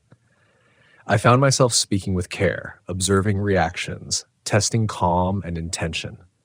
Mara and I had learned to navigate the unseen, not through avoidance or denial, but through awareness, patience, and respect. The lights had changed shape when we spoke, yes, but in doing so, they had changed us. They revealed fear, reflected clarity, and demanded intentionality.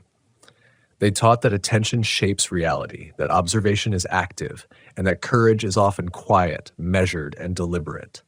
Even now, when I whisper into a dimly lit room, I sometimes see the faint elongation, the subtle twist, and I am reminded that the unseen is always listening, always reflecting, always teaching. We learn to live with it. And in doing so, we learned more about ourselves than any trail, forest, or campground ever could. Fear was no longer simply external. It was a guide, a mirror, a challenge. And the lights, patient, precise, and alive in their own way, would always be there to teach the lesson again. Months passed, and yet the memory of that first campground never faded. Even in ordinary daily life, in the mundane rhythm of work and errands, the lessons remained. The lights, once terrifying, had become a quiet presence in my awareness, a reminder that perception shapes reality, that fear is not merely external, and that attention, careful and deliberate, carries consequences far beyond what we immediately understand. We returned to familiar campgrounds only once more, tentatively, careful to maintain the balance we had learned. Mara and I spoke softly, narrating our movements, observing the subtle changes in shadows, noting every flicker and pulse in artificial light. The shapes never attacked, they responded. They stretched with curiosity, contracted with caution, and I realized the truth I had been avoiding. The world itself is alive with observation, and we are never truly isolated from its response. One evening, near a quiet lake, we sat outside the RV as dusk fell, Cooper resting at our feet. The forest beyond the water shimmered with fading light, reflections quivering on the surface like delicate glass. I whispered to Mara, recounting the events of that first night, the elongated lights, the shapes that bent with our voices, the shadows that seemed to weigh our intentions. She nodded, her eyes reflecting the soft glow of our lanterns, understanding without judgment, trusting the lessons we had learned together. Then, just before darkness fully settled, I saw it, a subtle elongation in the lantern light above us, stretching toward the trees, moving as if listening to our whispered conversation. I didn't flinch. I didn't whisper a warning or a command. I spoke clearly, deliberately, describing the shapes as they moved, naming their motion and rhythm. The lights responded smoothly, elongating gently and then stabilizing, almost like a slow, careful bow of acknowledgement.